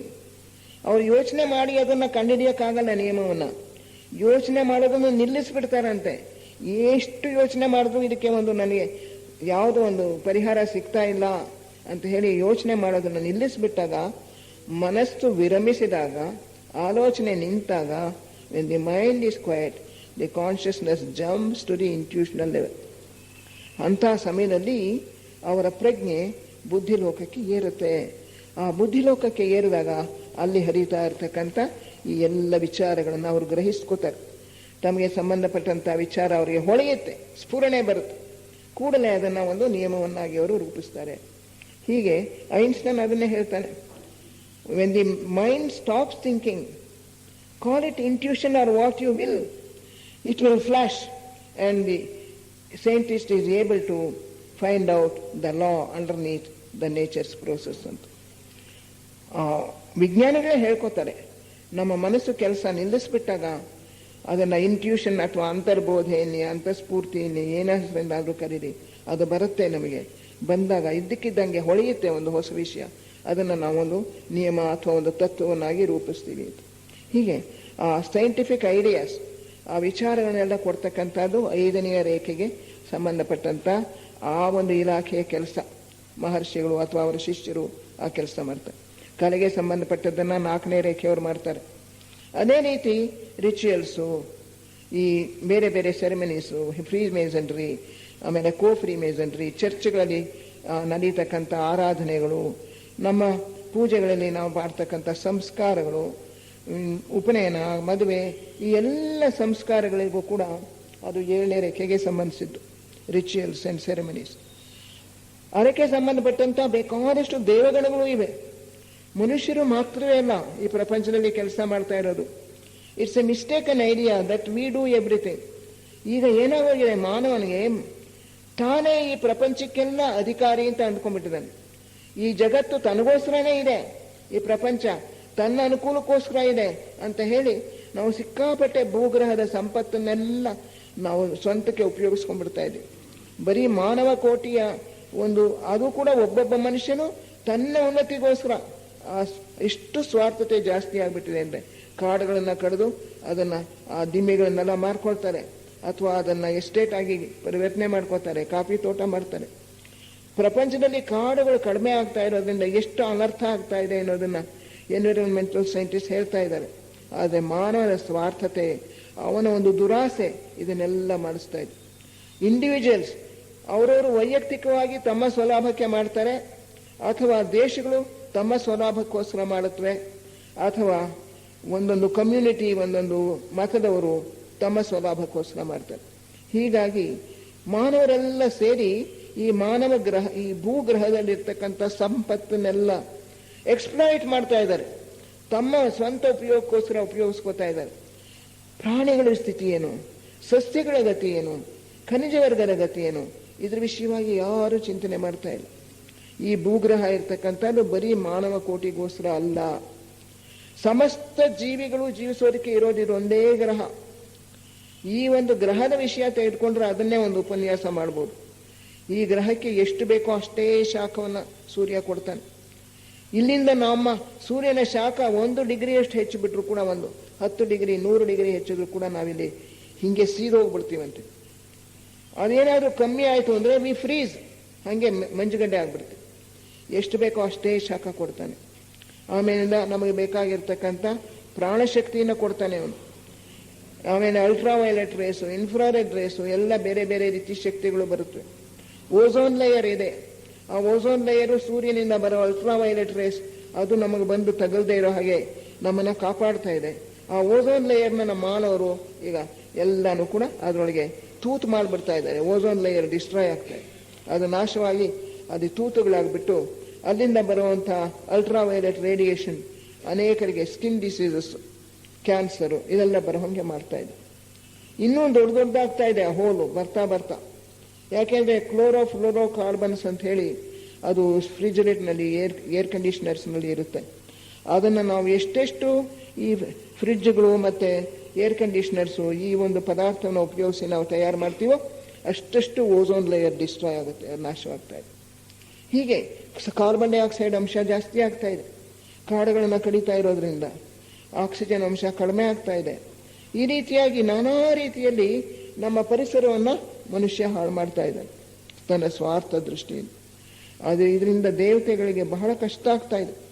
ಅವರು ಎಷ್ಟೇ ಸಮತೋಲನ ತಿರ್ಗಾ ತರೋದಕ್ಕೆ ಪ್ರಯತ್ನ ಪಟ್ಟರು ಕೂಡ ನಾವೇ ನಮ್ಮ ನಾಶವನ್ನು ಮಾಡ್ಕೋತಾ ಇದ್ದೀವಿ. ಬರೀತಾನೇ ಇದ್ದಾರೆ ಎನ್ವಿರಾನ್ಮೆಂಟಲ್ ಸೈಂಟಿಸ್ಟ್. ಮೊನ್ನೆ ಕೂಡ ತಿರ್ಗಾ ಬಂತು, ಇನ್ಮೇಲಿಂದ ಮಳೆ ಜಾಸ್ತಿ ಆಗ್ಬಿಡುತ್ತೆ, ಮಳೆಯ ತೇವದ ಅಂಶ ಜಾಸ್ತಿ ಆಗ್ತಾ ಇದೆ. ನಾವೇ ನೋಡ್ತಾ ಇದ್ದೀವಿ, ಬೆಂಗಳೂರಿನಲ್ಲಿ ಇಷ್ಟೊಂದು ಮಳೆ ಎಲ್ಲಿ ಬರ್ತಾ ಇತ್ತು, ಪ್ರತಿದಿನ ಸಾಯಂಕಾಲ ಆದರೆ ಮಳೆ. ಈ ರೀತಿ ಮಳೆ ಜಾಸ್ತಿ ಬಿದ್ದಷ್ಟು ಕೂಡ ತೇವದ ಅಂಶ ಜಾಸ್ತಿ ಆಗುತ್ತೆ. ತೇವದ ಅಂಶ ಜಾಸ್ತಿ ಆದಷ್ಟು ಕೂಡ ವಾತಾವರಣದಲ್ಲಿ, ಮನುಷ್ಯರ ಆರೋಗ್ಯದಲ್ಲಿ ಬೇಕಾದಷ್ಟು ಬೇಡದೇ ಇರತಕ್ಕಂಥ ಬದಲಾವಣೆಗಳಾಗುತ್ತೆ. ಖರತ್ವ ಜಾಸ್ತಿ ಆಗ್ತಾ ಇದೆ, ಸಮುದ್ರದ ನೀರಿನ ಮಟ್ಟ ಏರ್ತಾ ಇದೆ, ದೊಡ್ಡ ದೊಡ್ಡ ಮಂಜುಗಡ್ಡೆಗಳೆಲ್ಲ ಆರ್ಟಿಕ್ ರೀಜನ್ನಲ್ಲಿ ಕರಗಿ ಹೋಗ್ತಾ ಇವೆ. ಐಸ್ಲ್ಯಾಂಡ್ನಲ್ಲಿ ಅಲ್ಲಿರ್ಬೇಕಾದಂಥ ದೊಡ್ಡ ದೊಡ್ಡ ಮಂಜುಗಡ್ಡೆಗಳು ಎಲ್ಲ ಶಾಖಕ್ಕೆ ಕರಗಿ ಹೋಗ್ಬಿಡ್ತಾ ಇದೆ. ಅದ್ರ ನೀರೆಲ್ಲ ಹೋಗಿ ಸಮುದ್ರದಲ್ಲಿ ಬೀಳುತ್ತೆ. ಇದನ್ನೆಲ್ಲ ನಿಲ್ಲಿಸೋದಕ್ಕೆ ಪ್ರಪಂಚದ ಎಲ್ಲ ರಾಷ್ಟ್ರಗಳು ಒಟ್ಟಾಗಿ ಸೇರಿ ಕೆಲಸ ಮಾಡಿದ್ರೇ ಸಾಧ್ಯ. ಎಲ್ಲ ಮನುಷ್ಯರು ತಮ್ಮ ತಮ್ಮ ಸ್ವಾರ್ಥತೆಯನ್ನು ಬಿಟ್ಟು ಪ್ರಪಂಚದ ಹಿತದೃಷ್ಟಿಯಿಂದ ಮಾಡಿದ್ರೇ ಸಾಧ್ಯ. ಈಗ ದೀಪಾವಳಿ ಬರುತ್ತೆ, ದೀಪಾವಳಿ ಬಂದರೆ ಪಟಾಕಿಗಳು, ಬೇರೆ ಮದ್ದುಗಳು ಎಲ್ಲ ಹಚ್ಚಿಸ್ತೀವಿ. ಆವಾಗ ಗಾಳಿಯಲ್ಲಿ ಎಷ್ಟೊಂದು ನಾವು ವಿಷದ ಅಂಶಗಳನ್ನು ಸೇರಿಸ್ತಾ ಇರ್ತೀವಿ, ಗಾಳಿಯಲ್ಲಿ ಎಷ್ಟೊಂದು ಮಾಲಿನ್ಯವನ್ನು ಜಾಸ್ತಿ ಮಾಡ್ತೀವಿ. ನನ್ನ ಮೊಮ್ಮಕ್ಕಳು ಸ್ವಲ್ಪ ತಿಳುವಳಿಕೆ ಬಂದ ತಕ್ಷಣನೇ, ಈಗ 3 ವರ್ಷದಿಂದಾನೇ ನಾವಿನ್ಮೇಲೆ ಯಾವುದು ಮದ್ದು ಗುಂಡು ಒಂದು ನಾವು ಹಚ್ಚಿಸಲ್ಲ ದೀಪಾವಳಿಲಿ ಅಂತ ತೀರ್ಮಾನ ಮಾಡಿದ್ರು. ಅದಕ್ಕೆ ಖರ್ಚು ಮಾಡಬೇಕಾದಂಥ ದುಡ್ಡನ್ನು ಅವರು ಯಾವುದಾದ್ರೂ ಒಂದು ಚಾರಿಟಿಗೆ ಕೊಡ್ತಾರೆ, ದಾನಕ್ಕೆ ಕೊಟ್ಬಿಡ್ತಾರೆ. ಮನೆಯಲ್ಲಿ ಒಂದು ಮತಾಪ್ ಕೂಡ ಹಚ್ಚಿಸೋದಿಲ್ಲ. ಈ ಒಂದು ತಿಳುವಳಿಕೆ ಎಷ್ಟೋ ಜನಕ್ಕೆ ಬಂದಿದೆ, ಬಟ್ ಎಲ್ಲಿ 100ರಲ್ಲಿ ಒಬ್ಬರಿಗೆ ಬಂದಿರ್ಬೋದು. ಇನ್ನು ಉಳಿದವರೆಲ್ಲ ಮದ್ದು ಗುಂಡುಗಳೇ ತೆಗೆದುಕೊಂಡು ಅದನ್ನು ಸುಡ್ತೀವಿ, ವಾತಾವರಣ ಕಲುಷಿತ ಆಗುತ್ತೆ, ಅನೇಕರು ಸಾಯ್ತಾರೆ, ಕಣ್ಣು ಇನ್ನೊಂದು ಮತ್ತೊಂದು ಅಪಘಾತಗಳಾಗತ್ತೆ, ಜೊತೆಗೆ ವಿಷದ ಗಾಳಿ ಜಾಸ್ತಿ ಆಗತ್ತೆ. ಆ ಗಾಳಿನ ನಾವು ಎಲ್ಲರೂ ಸೇವಿಸ್ತೀವಿ, ಎಲ್ಲರೂ ಉಸಿರಾಡೋಕೆ ಕಷ್ಟಪಡ್ತೀವಿ. ಒಬ್ಬೊಬ್ರು ಕೂಡ ಪ್ರಯತ್ನ ಪಡಬೇಕು, ಯಾರು ಒಬ್ಬರಿಂದಲೂ ಸಾಧ್ಯ ಇಲ್ಲ. ಈ ತಿಳುವಳಿಕೆ ಒಬ್ಬೊಬ್ರಿಗೂ ಬರಬೇಕು. ನಾವು ವಾಯು ಮಾಲಿನ್ಯವನ್ನು ಕಮ್ಮಿ ಮಾಡಬೇಕು, ಭೂ ಮಾಲಿನ್ಯ ಕಮ್ಮಿ ಮಾಡಬೇಕು. ಗಣಪತಿ ಇದನ್ನು ಬಣ್ಣ ಹಾಕ್ಬಿಟ್ಟು ಗೌರಿಯನ್ನು ತೆಗೆದುಕೊಂಡು ಹೋಗಿ ಮುಳುಗಿಸ್ತೀವಿ ನೀರಿನಲ್ಲಿ, ಅದರಿಂದ ಎಷ್ಟು ಅನಾಹುತ ಆಗ್ತಾ ಇದೆ. ಅದಕ್ಕೆ ಬರೀ ಮಣ್ಣಿನ ಗಣಪತಿ ಅಥವಾ ಒಂದು ಬೆಳ್ಳಿ ಗಣಪತಿ ಅದನ್ನು ನಾವು ಪೂಜೆ ಮಾಡ್ಬೋದು. ನಾವು ಒಬ್ಬೊಬ್ಬರು ನಮ್ಮ ಜೀವನದಲ್ಲಿ ನಾವು ಯಾವ ರೀತಿ ಪರಿವರ್ತನೆ ಮಾಡ್ಕೋಬೋದು, ವಾಯು ಮಾಲಿನ್ಯ ಇದನ್ನೆಲ್ಲ ಎಷ್ಟರ ಮಟ್ಟ ಕಡಿಮೆ ಮಾಡ್ಬೋದು, ನಾವೇ ವಿಚಾರ ಮಾಡಿ ಆ ಮಾರ್ಗವನ್ನು ನಾವು ಅನುಸರಿಸಬೇಕು. ಈ ಒಂದೊಂದು ರೀತಿಯಲ್ಲಿ ನಡೀತಾ ಇರ್ತಕ್ಕಂಥ ಈ ಮಾಲಿನ್ಯಗಳು ದೇವತೆಗಳಿಗೆ ಬಹಳ ಕಷ್ಟ ಕೊಡ್ತಾ ಇದೆ. ಈ ಪ್ರಪಂಚದಲ್ಲಿ ಮನುಷ್ಯರು ಮಾತ್ರವೇ ಇಲ್ಲ, ಇದನ್ನೆಲ್ಲ ನೋಡ್ಕೊಳ್ತಾ ಇರೋರು ದೇವತೆಗಳು. ದೇವತೆಗಳ ಸರ್ಕಾರ ಇಲ್ಲದೆ ಹೋದರೆ, ಅವರ ಸಹಕಾರ ಇಲ್ಲದೆ ಹೋದರೆ ಮಾನವರು ಬದುಕಿರೋಕೆ ಸಾಧ್ಯ ಇಲ್ಲ. ನಮ್ಮ ಬೆಳೆಗಳನ್ನು ಬೆಳೆಸೋದು, ನಮ್ಮ ಮರಗಳು ಬೆಳೆಯೋ ಹಾಗೆ ಮಾಡೋದು, ನಮಗೆ ಹೂವು ಹಣ್ಣು ತರಕಾರಿ ಬೆಳೆಗಳು ಎಲ್ಲ ಸಿಗೋದು ದೇವತೆಗಳ ಸಹಕಾರದಿಂದಲೇ. ವಾಯು ದೇವತೆಗಳಿದ್ದಾರೆ, ಅಗ್ನಿ ದೇವತೆಗಳಿದ್ದಾರೆ, ಜಲ ದೇವತೆಗಳಿದ್ದಾರೆ, ಭೂ ದೇವತೆಗಳಿದ್ದಾರೆ. ಎಲ್ಲರೂ ಕೂಡ ಅವರವರ ಕೆಲಸವನ್ನು ಅವರವ್ರು ಮಾಡ್ತಾ ಇದ್ದಾರೆ. ಪ್ರಕೃತಿಯಲ್ಲಿ ಅವರ ಒಂದು ಸಹಕಾರದಿಂದ ಈ ಪ್ರಪಂಚ ನಡ್ಕೊಂಡು ಹೋಗ್ತಾ ಇದೆ. ಆದರೆ ಇದರ ಒಂದು ಅರಿವು ಕೂಡ ಮನುಷ್ಯರಿಗಿಲ್ಲ. ಕಾಡುಗಳನ್ನು ಕಡಿದಾಗ, ಪ್ರಾಣಿಗಳನ್ನ ನಾವು ಹಿಂಸೆ ಕೊಟ್ಟಾಗ, ಪ್ರಾಣಿಗಳನ್ನ ವಧೆ ಮಾಡಿ ನಾವು ಅದರ ಮಾಂಸವನ್ನು ಸೇವಿಸೋದ್ರಿಂದ ದೇವತೆಗಳ ಕೆಲಸವನ್ನೆಲ್ಲ ನಾವು ಹಾಳು ಮಾಡ್ತಾ ಇದ್ದೀವಿ. ಆ ಒಂದೊಂದು ಪ್ರಾಣಿಯನ್ನ ರೂಪಿಸೋದಕ್ಕೆ ದೇವತೆಗೆ ಎಷ್ಟೋ ಕೆಲಸ ಮಾಡಿರುತ್ತೆ, ಅದನ್ನು ಕೊಂದಾಗ ಆ ದೇವತೆಗೆ ದುಃಖ ಆಗುತ್ತೆ. ಈ ದೇವತೆಗಳ ಕೆಲಸವನ್ನೆಲ್ಲ ನಾವು ಹಾಳು ಮಾಡ್ತಾ ಇದ್ದೀವಿ. ಆ ಒಂದೊಂದು ಪ್ರಾಣಿಯನ್ನ ರೂಪಿಸೋದಕ್ಕೆ ದೇವತೆಗೆ ಎಷ್ಟೋ ಕೆಲಸ ಮಾಡಿರುತ್ತೆ, ಅದನ್ನು ಕೊಂದಾಗ ಆ ದೇವತೆಗೆ ದುಃಖ ಆಗುತ್ತೆ. ಈ ಒಂದು ಪ್ರಾಣಿ ವಧೆ ಒಂದು ನಿಂತು ಹೋಗ್ಬಿಟ್ರೆ ಈ ಭೂಗ್ರಹದಲ್ಲಿ ಬೇಕಾದಷ್ಟು ದುಃಖ ಕಮ್ಮಿ ಆಗ್ಬಿಡುತ್ತೆ. ವಿಪರೀತ ದುಷ್ಕರ್ಮವನ್ನು ನಾವು ಸೃಷ್ಟಿ ಮಾಡ್ತಾ ಇದ್ದೀವಿ.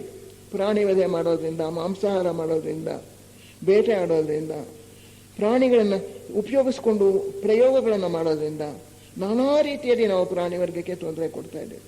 ಮರಗಳನ್ನು ಕಡಿದು ಹಾಕಿ ಸಸ್ಯವರ್ಗಕ್ಕೆ ತೊಂದರೆ ಕೊಡ್ತಾ ಇದ್ದೇವೆ. ಖನಿಜಗಳನ್ನು ನಾನಾ ರೀತಿಯಲ್ಲಿ ದುರುಪಯೋಗ ಮಾಡ್ಕೋತಾ ಇದ್ದೇವೆ. ಹೀಗೆ ಮಾನವರು ತಮ್ಮ ಅಜ್ಞಾನದಿಂದ, ಅವರಿಗೆ ಈ ಒಂದು ಅಧ್ಯಾತ್ಮ ಜ್ಞಾನದ ತಿಳುವಳಿಕೆ ಇಲ್ಲದಿರೋದ್ರಿಂದ ಪ್ರಪಂಚಕ್ಕೆ ಬಹಳವಾಗಿ ಹಾನಿಯನ್ನು ಮಾಡ್ತಾ ಇದ್ದಾರೆ. ಆದಷ್ಟು ಇದನ್ನು ಸರಿಪಡಿಸೋದಕ್ಕೆ ಅಂತರಂಗ ಸರ್ಕಾರದವರು ನೋಡ್ತಾರೆ. ಆದರೆ ಪೂರ್ತಿಯಾಗಿ ನಾವು ನಾಶವನ್ನೇ ಮಾಡ್ತಾ ಹೋದ್ರೆ ಏನು ಮಾಡೋಕ್ಕೆ ಸಾಧ್ಯ ಆಗೋಲ್ಲ. ಕೊನೆಗೆ ಭೂಗ್ರಹ it becomes unfit for life. ಯಾವ ಒಂದು ಜೀವಿಯೂ ಕೂಡ ಇಲ್ಲಿ ಜೀವಿಸೋದಕ್ಕೆ ಸಾಧ್ಯವಾಗದೇ ಇರೋ ಒಂದು ಸ್ಥಿತಿ ಬಂದ್ಬಿಡುತ್ತೆ. ಪ್ರಳಯ ತಾನಾಗೇ ಸಂಭವಿಸ್ಬಿಡುತ್ತೆ, ನಾವಾಗಿ ಮಾಡ್ಕೊಳ್ಳೋದು. ಪ್ರತಿಯೊಬ್ಬರೂ ಎಚ್ಚೆತ್ತು ನಮಗೆ ಇರ್ತಕ್ಕಂಥ ಈ ತಿಳುವಳಿಕೆಯನ್ನು ಪ್ರಪಂಚಕ್ಕೆ ನಾವು ಹಂಚಬೇಕು. ನಮ್ಮ ಜೀವನದಲ್ಲಿಯೂ ಈ ತಿಳುವಳಿಕೆಯನ್ನು ನಾವು ಪ್ರಯೋಗ ಮಾಡಬೇಕು. ನಮ್ಮ ಜೀವನದಲ್ಲಿ ಪರಿವರ್ತನೆ ಆಗಬೇಕು. ನಾವು ಆದಷ್ಟು ವಾಯು ಮಾಲಿನ್ಯವನ್ನು ತಡಿಬೇಕು, ಜಲ ಮಾಲಿನ್ಯವನ್ನು ತಡಿಬೇಕು, ಆದಷ್ಟು ನೀರನ್ನು ಕಡಿಮೆ ಪ್ರಮಾಣದಲ್ಲಿ ಉಪಯೋಗಿಸಬೇಕು. ನಾವು ನಮ್ಮ ವಾಹನಗಳನ್ನು ಓಡಿಸುವಾಗ ಬೇಕಾದಷ್ಟು ಅಪರಿಶುದ್ಧತೆಯನ್ನು ಮಾಡ್ತೀವಿ. ಇದನ್ನು ಆದಷ್ಟು ತಡೆಯೋದಕ್ಕೆ ಪ್ರಯತ್ನಿಸಬೇಕು. ಒಂದೊಂದು ರೀತಿಯಲ್ಲಿಯೂ ಕೂಡ ಪ್ರಾಣಿ ಹಿಂಸೆ ಮಾಡೋದನ್ನು ತಪ್ಪಿಸೋದಕ್ಕೆ ನೋಡಬೇಕು. ನಮ್ಮ ಮನಸ್ಸಿನಲ್ಲಿ ಯಾವಾಗಲೂ ಪರಿಶುದ್ಧವಾದ ಆಲೋಚನೆಗಳನ್ನು, ಪರಿಶುದ್ಧವಾದಂಥ ಭಾವನೆಗಳನ್ನು ನಾವು ಸೃಷ್ಟಿಸಿ ಪ್ರಪಂಚಕ್ಕೆಲ್ಲ ಮಂಗಳವಾಗಲಿ, ಪ್ರಪಂಚಕ್ಕೆಲ್ಲ ತಿಳುವಳಿಕೆ ಬರಲಿ ಅಂತ ಹೇಳಿ ಅಂಥ ಯೋಚನೆಗಳನ್ನು ಕಳಿಸ್ತಾ ಇರಬೇಕು. ಸರ್ವೇ ಜನ ಸುಖಿನೋ ಭವಂತು ಅಂತ ಹೇಳ್ತೀವಿ. ಸರ್ವೇ ಜನ ನಿರಾಮಯಾ, ಸರ್ವೇ ಎಲ್ಲ ಪ್ರಾಣಿಗಳು, ಚತುಷ್ಪಾದ 4 ಕಾಲಿನ ಪ್ರಾಣಿಗಳು, ಮನುಷ್ಯರು ಎಲ್ಲರೂ ಸುಖವಾಗಿರಲಿ, ಎಲ್ರಿಗೂ ಮಂಗಳವಾಗಲಿ, ಎಲ್ಲರೂ ನಿರೋಗಿಗಳಾಗಿರಲಿ ಅಂತ ಹೇಳಿ ಸಂಕಲ್ಪ ಮಾಡ್ತೀವಿ. ಆಗ ನಮ್ಮ ನಿಜವಾದ ಯೋಚನೆಯನ್ನು ಅದಕ್ಕೆ ಸೇರಿಸ್ಬೇಕು. ಬರೀ ಮಂತ್ರ ಉಚ್ಚರಿಸೋದಲ್ಲ, ಮನಸ್ಸಿನಲ್ಲಿ ಅಂಥ ಆಲೋಚನೆಗಳನ್ನು ಉತ್ಪತ್ತಿ ಮಾಡಿ ಆ ಸಂಕಲ್ಪಗಳನ್ನು ಕಳಿಸ್ಬೇಕು. ಪ್ರತಿದಿನವೂ ಕೂಡ ನಾವು ಎದ್ದಾಗ ಆ ಪ್ರಪಂಚದಲ್ಲಿ ಇರ್ತಕ್ಕಂಥ ಅಜ್ಞಾನ ಕಡಿಮೆ ಆಗಲಿ, ಎಲ್ರಿಗೂ ಸುಖ ಉಂಟಾಗಲಿ, ಎಲ್ಲೆಲ್ಲಿಯೂ ಕೂಡ ಪ್ರೇಮ ಹಚ್ಚಲಿ, ಎಲ್ಲೆಲ್ಲಿಯೂ ಕರುಣೆ ಹೆಚ್ಚಲಿ, ಪರಸ್ಪರ ಸಹಕಾರ ಹೆಚ್ಚಲಿ, ಏಕತೆಯ ಮನೋಭಾವ ಬರಲಿ. ಇಂಥ ಆಲೋಚನೆಗಳನ್ನು ಪ್ರತಿದಿನವೂ ನಾವು ಮಧ್ಯಾಹ್ನ, ಬೆಳಿಗ್ಗೆ, ಸಾಯಂಕಾಲ, ರಾತ್ರಿ ಸೃಷ್ಟಿ ಮಾಡ್ತಾ ಇರಬೇಕು. ಈ ಒಂದು ವಿಷಯ ದೊಡ್ಡ ಅಂತರಂಗ ಸರ್ಕಾರ ನಮ್ಮನ್ನೆಲ್ಲ ನೋಡ್ಕೊಳ್ತಾ ಇದೆ. ಆ ಸನತ್ ಕುಮಾರರು ಎಲ್ಲ ಇಲಾಖೆಗಳು ಕೂಡ ತಮ್ಮ ತಮ್ಮ ಕೆಲಸಗಳನ್ನು ನಡ್ಕೊಂಡು ಹೋಗೋ ಹಾಗೆ ಅವರು ಏರ್ಪಾಡು ಮಾಡ್ತಾರೆ. ಹಾಗೆಯೇ ಪ್ರತಿಯೊಬ್ಬ ಅಧಿಕಾರಿಯೂ ಕೂಡ ತಮ್ಮ ತಮ್ಮ ಕೆಲಸದ ಜೊತೆಗೆ ಬೇರೆ ಅಧಿಕಾರಿಗಳಿಗೂ ಕೂಡ ಸಹಕಾರ ನೀಡ್ತಾರೆ. ಒಬ್ಬೊಬ್ಬ ಮಹರ್ಷಿಗೂ ಏನೇನು ಕೆಲಸ ಇದೆ ಅನ್ನೋದನ್ನ ಗುರುಗಳು ಮತ್ತು ಯೋಗಪಥ ಅದರಲ್ಲಿ ಓದ್ಕೊಳ್ಳಿ ಕೊಟ್ಟಿದ್ದಾರೆ. ಈಗ ಮಾಸ್ಟರ್ ಮೌರ್ಯರು ಬರೀ ಆಡಳಿತ ಮಾತ್ರ ಅಲ್ಲ, he has got interest in chemistry and astronomy ಅಂತಾರೆ. ಖಗೋಳ ಜ್ಞಾನ ಮತ್ತು ರಸಾಯನಶಾಸ್ತ್ರ ಇದರಲ್ಲಿಯೂ ಕೂಡ ಅವರು ವಿಶೇಷವಾದಂತಹ ಆಸಕ್ತಿಯನ್ನು ಹೊಂದಿದ್ದಾರೆ ಅಂತಾರೆ.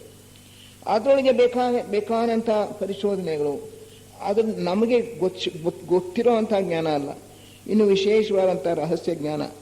ಅದ್ರ ವಿಷಯವಾಗಿ ಅವರು ತಿಳ್ಕೊಂಡು ಅದನ್ನು ಮಾನವರಿಗೆ ಕೊಡೋದಕ್ಕೆ ಪ್ರಯತ್ನಿಸ್ತಾರೆ. ಹೀಗೆ ಒಬ್ಬೊಬ್ಬ ಮಹರ್ಷಿಗಳು ಕೂಡ ಬೇಕಾದಷ್ಟು ಕೆಲಸಗಳನ್ನು ನಿರ್ವಹಿಸ್ತಾ ಇದ್ದಾರೆ. ಅವರ ಮನೆಯಲ್ಲಿ ಅವರು ಒಂದು ಕುರ್ಚಿಯಲ್ಲಿ ಕೂತ್ಕೊಂಡು ಸುಮ್ಮನೆ ಕೂತಿರೋ ಹಂಗೆ ಅನಿಸುತ್ತಂತೆ.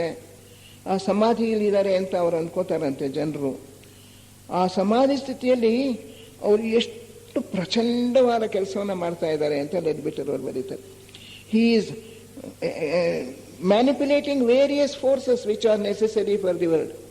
ಅನೇಕ ರೀತಿಯಂಥ ಶಕ್ತಿಗಳನ್ನು ಅದನ್ನು ಸಮತೋಲನ ಮಾಡಿ ಪ್ರಪಂಚಕ್ಕೆ ಕೊಡ್ತಾ ಇರ್ತಾರಂತೆ. And they are giving energy to our causal bodies. ನಮ್ಮ ಕಾರಣದಗಳಿಗೆಲ್ಲ ಪೋಷಣೆಯನ್ನು ಕೊಡೋದಕ್ಕೆ ಅವರೆಲ್ಲರೂ ಕೂಡ ಶ್ರಮಿಸ್ತಾ ಇದ್ದಾರೆ. ಒಂದು ನಿಮಿಷ ಕಾಲ ಕೂಡ ಅವರು ವ್ಯರ್ಥ ಮಾಡೋದಿಲ್ಲ. ಅದ್ಭುತವಾದಂಥ ಕಾರ್ಯವನ್ನು ಈ ಗ್ರಹದಲ್ಲಿ ಮಾತ್ರವೇ ಅಲ್ಲ, ಬೇರೆ ಬೇರೆ ಸ್ಥೂಲ ಲೋಕದಲ್ಲಿ ಮಾತ್ರವೇ ಅಲ್ಲ, ಸೂಕ್ಷ್ಮ ಲೋಕಗಳಲ್ಲಿಯೂ ಕೂಡ ನಿರ್ವಹಿಸ್ತಾ ಇದ್ದಾರೆ. ಈ ಒಂದು ಅದ್ಭುತವಾದಂಥ ಮಹಾಶ್ವೇತರ್ಷಿ ಸಂಘ ನಮ್ಮ ಪ್ರಪಂಚದ ಯೋಗಕ್ಷೇಮವನ್ನು ನೋಡ್ಕೊಳ್ತಾ ಇದೆ. ನಾವು ಇವರೆಲ್ಲರಿಗೂ ಕೂಡ ಮಹಾ ಕೃತಜ್ಞರಾಗಿರಬೇಕು ಮತ್ತು ಆದಷ್ಟು ಕೂಡ ಅವರ ಕೆಲಸದಲ್ಲಿ ನಾವು ಪಾಲ್ಗೊಳ್ಳೋಣ. ನಮ್ಮಿಂದ ಆದಷ್ಟು ಅವರ ಕೆಲಸವನ್ನು ನಾವು ಮಾಡೋದಕ್ಕೆ ಪ್ರಯತ್ನ ಪಡೋಣ. ಅವರ ಸಹಕಾರ್ಯಕರ್ತರಾಗಿ, ಅವರ ಸಹಕಾರಿಗಳಾಗಿ ಅವರ ಕೆಲಸದಲ್ಲಿ ನಾವು ಕೂಡ ಭಾಗವಹಿಸೋಣ ಎಂಬ ಒಂದು ಸಂಕಲ್ಪವನ್ನು ಮಾಡಿಕೊಂಡು ನಮ್ಮ ಜೀವನವನ್ನು ಪರಿಶುದ್ಧ ಮಾಡಿಕೊಂಡು ಸಂಪೂರ್ಣವಾಗಿ ನಮ್ಮ ಈ ದೇಹಾತ್ಮದ ಮೇಲೆ ನಾವು ಹತೋಟಿಯನ್ನು ಪಡ್ಕೊಂಡು ನಮ್ಮ ಜೀವಾತ್ಮದ ದೃಷ್ಟಿಯಿಂದ ನಾವು ಜೀವಿಸ್ತಾ ಅವರ ಕೆಲಸವನ್ನು ನಮ್ಮಿಂದ ಆದಷ್ಟು ಮಟ್ಟಿಗೆ ನಾವು ಕೂಡ ಹಂಚಿಕೊಂಡು ಮಾಡೋಣ. ಅವರ ಒಂದು ಶಕ್ತಿ, ಅವರ ಪ್ರಸಾದ ನಮಗೆಲ್ಲರಿಗೂ ಕೂಡ ಲಭಿಸಲಿ.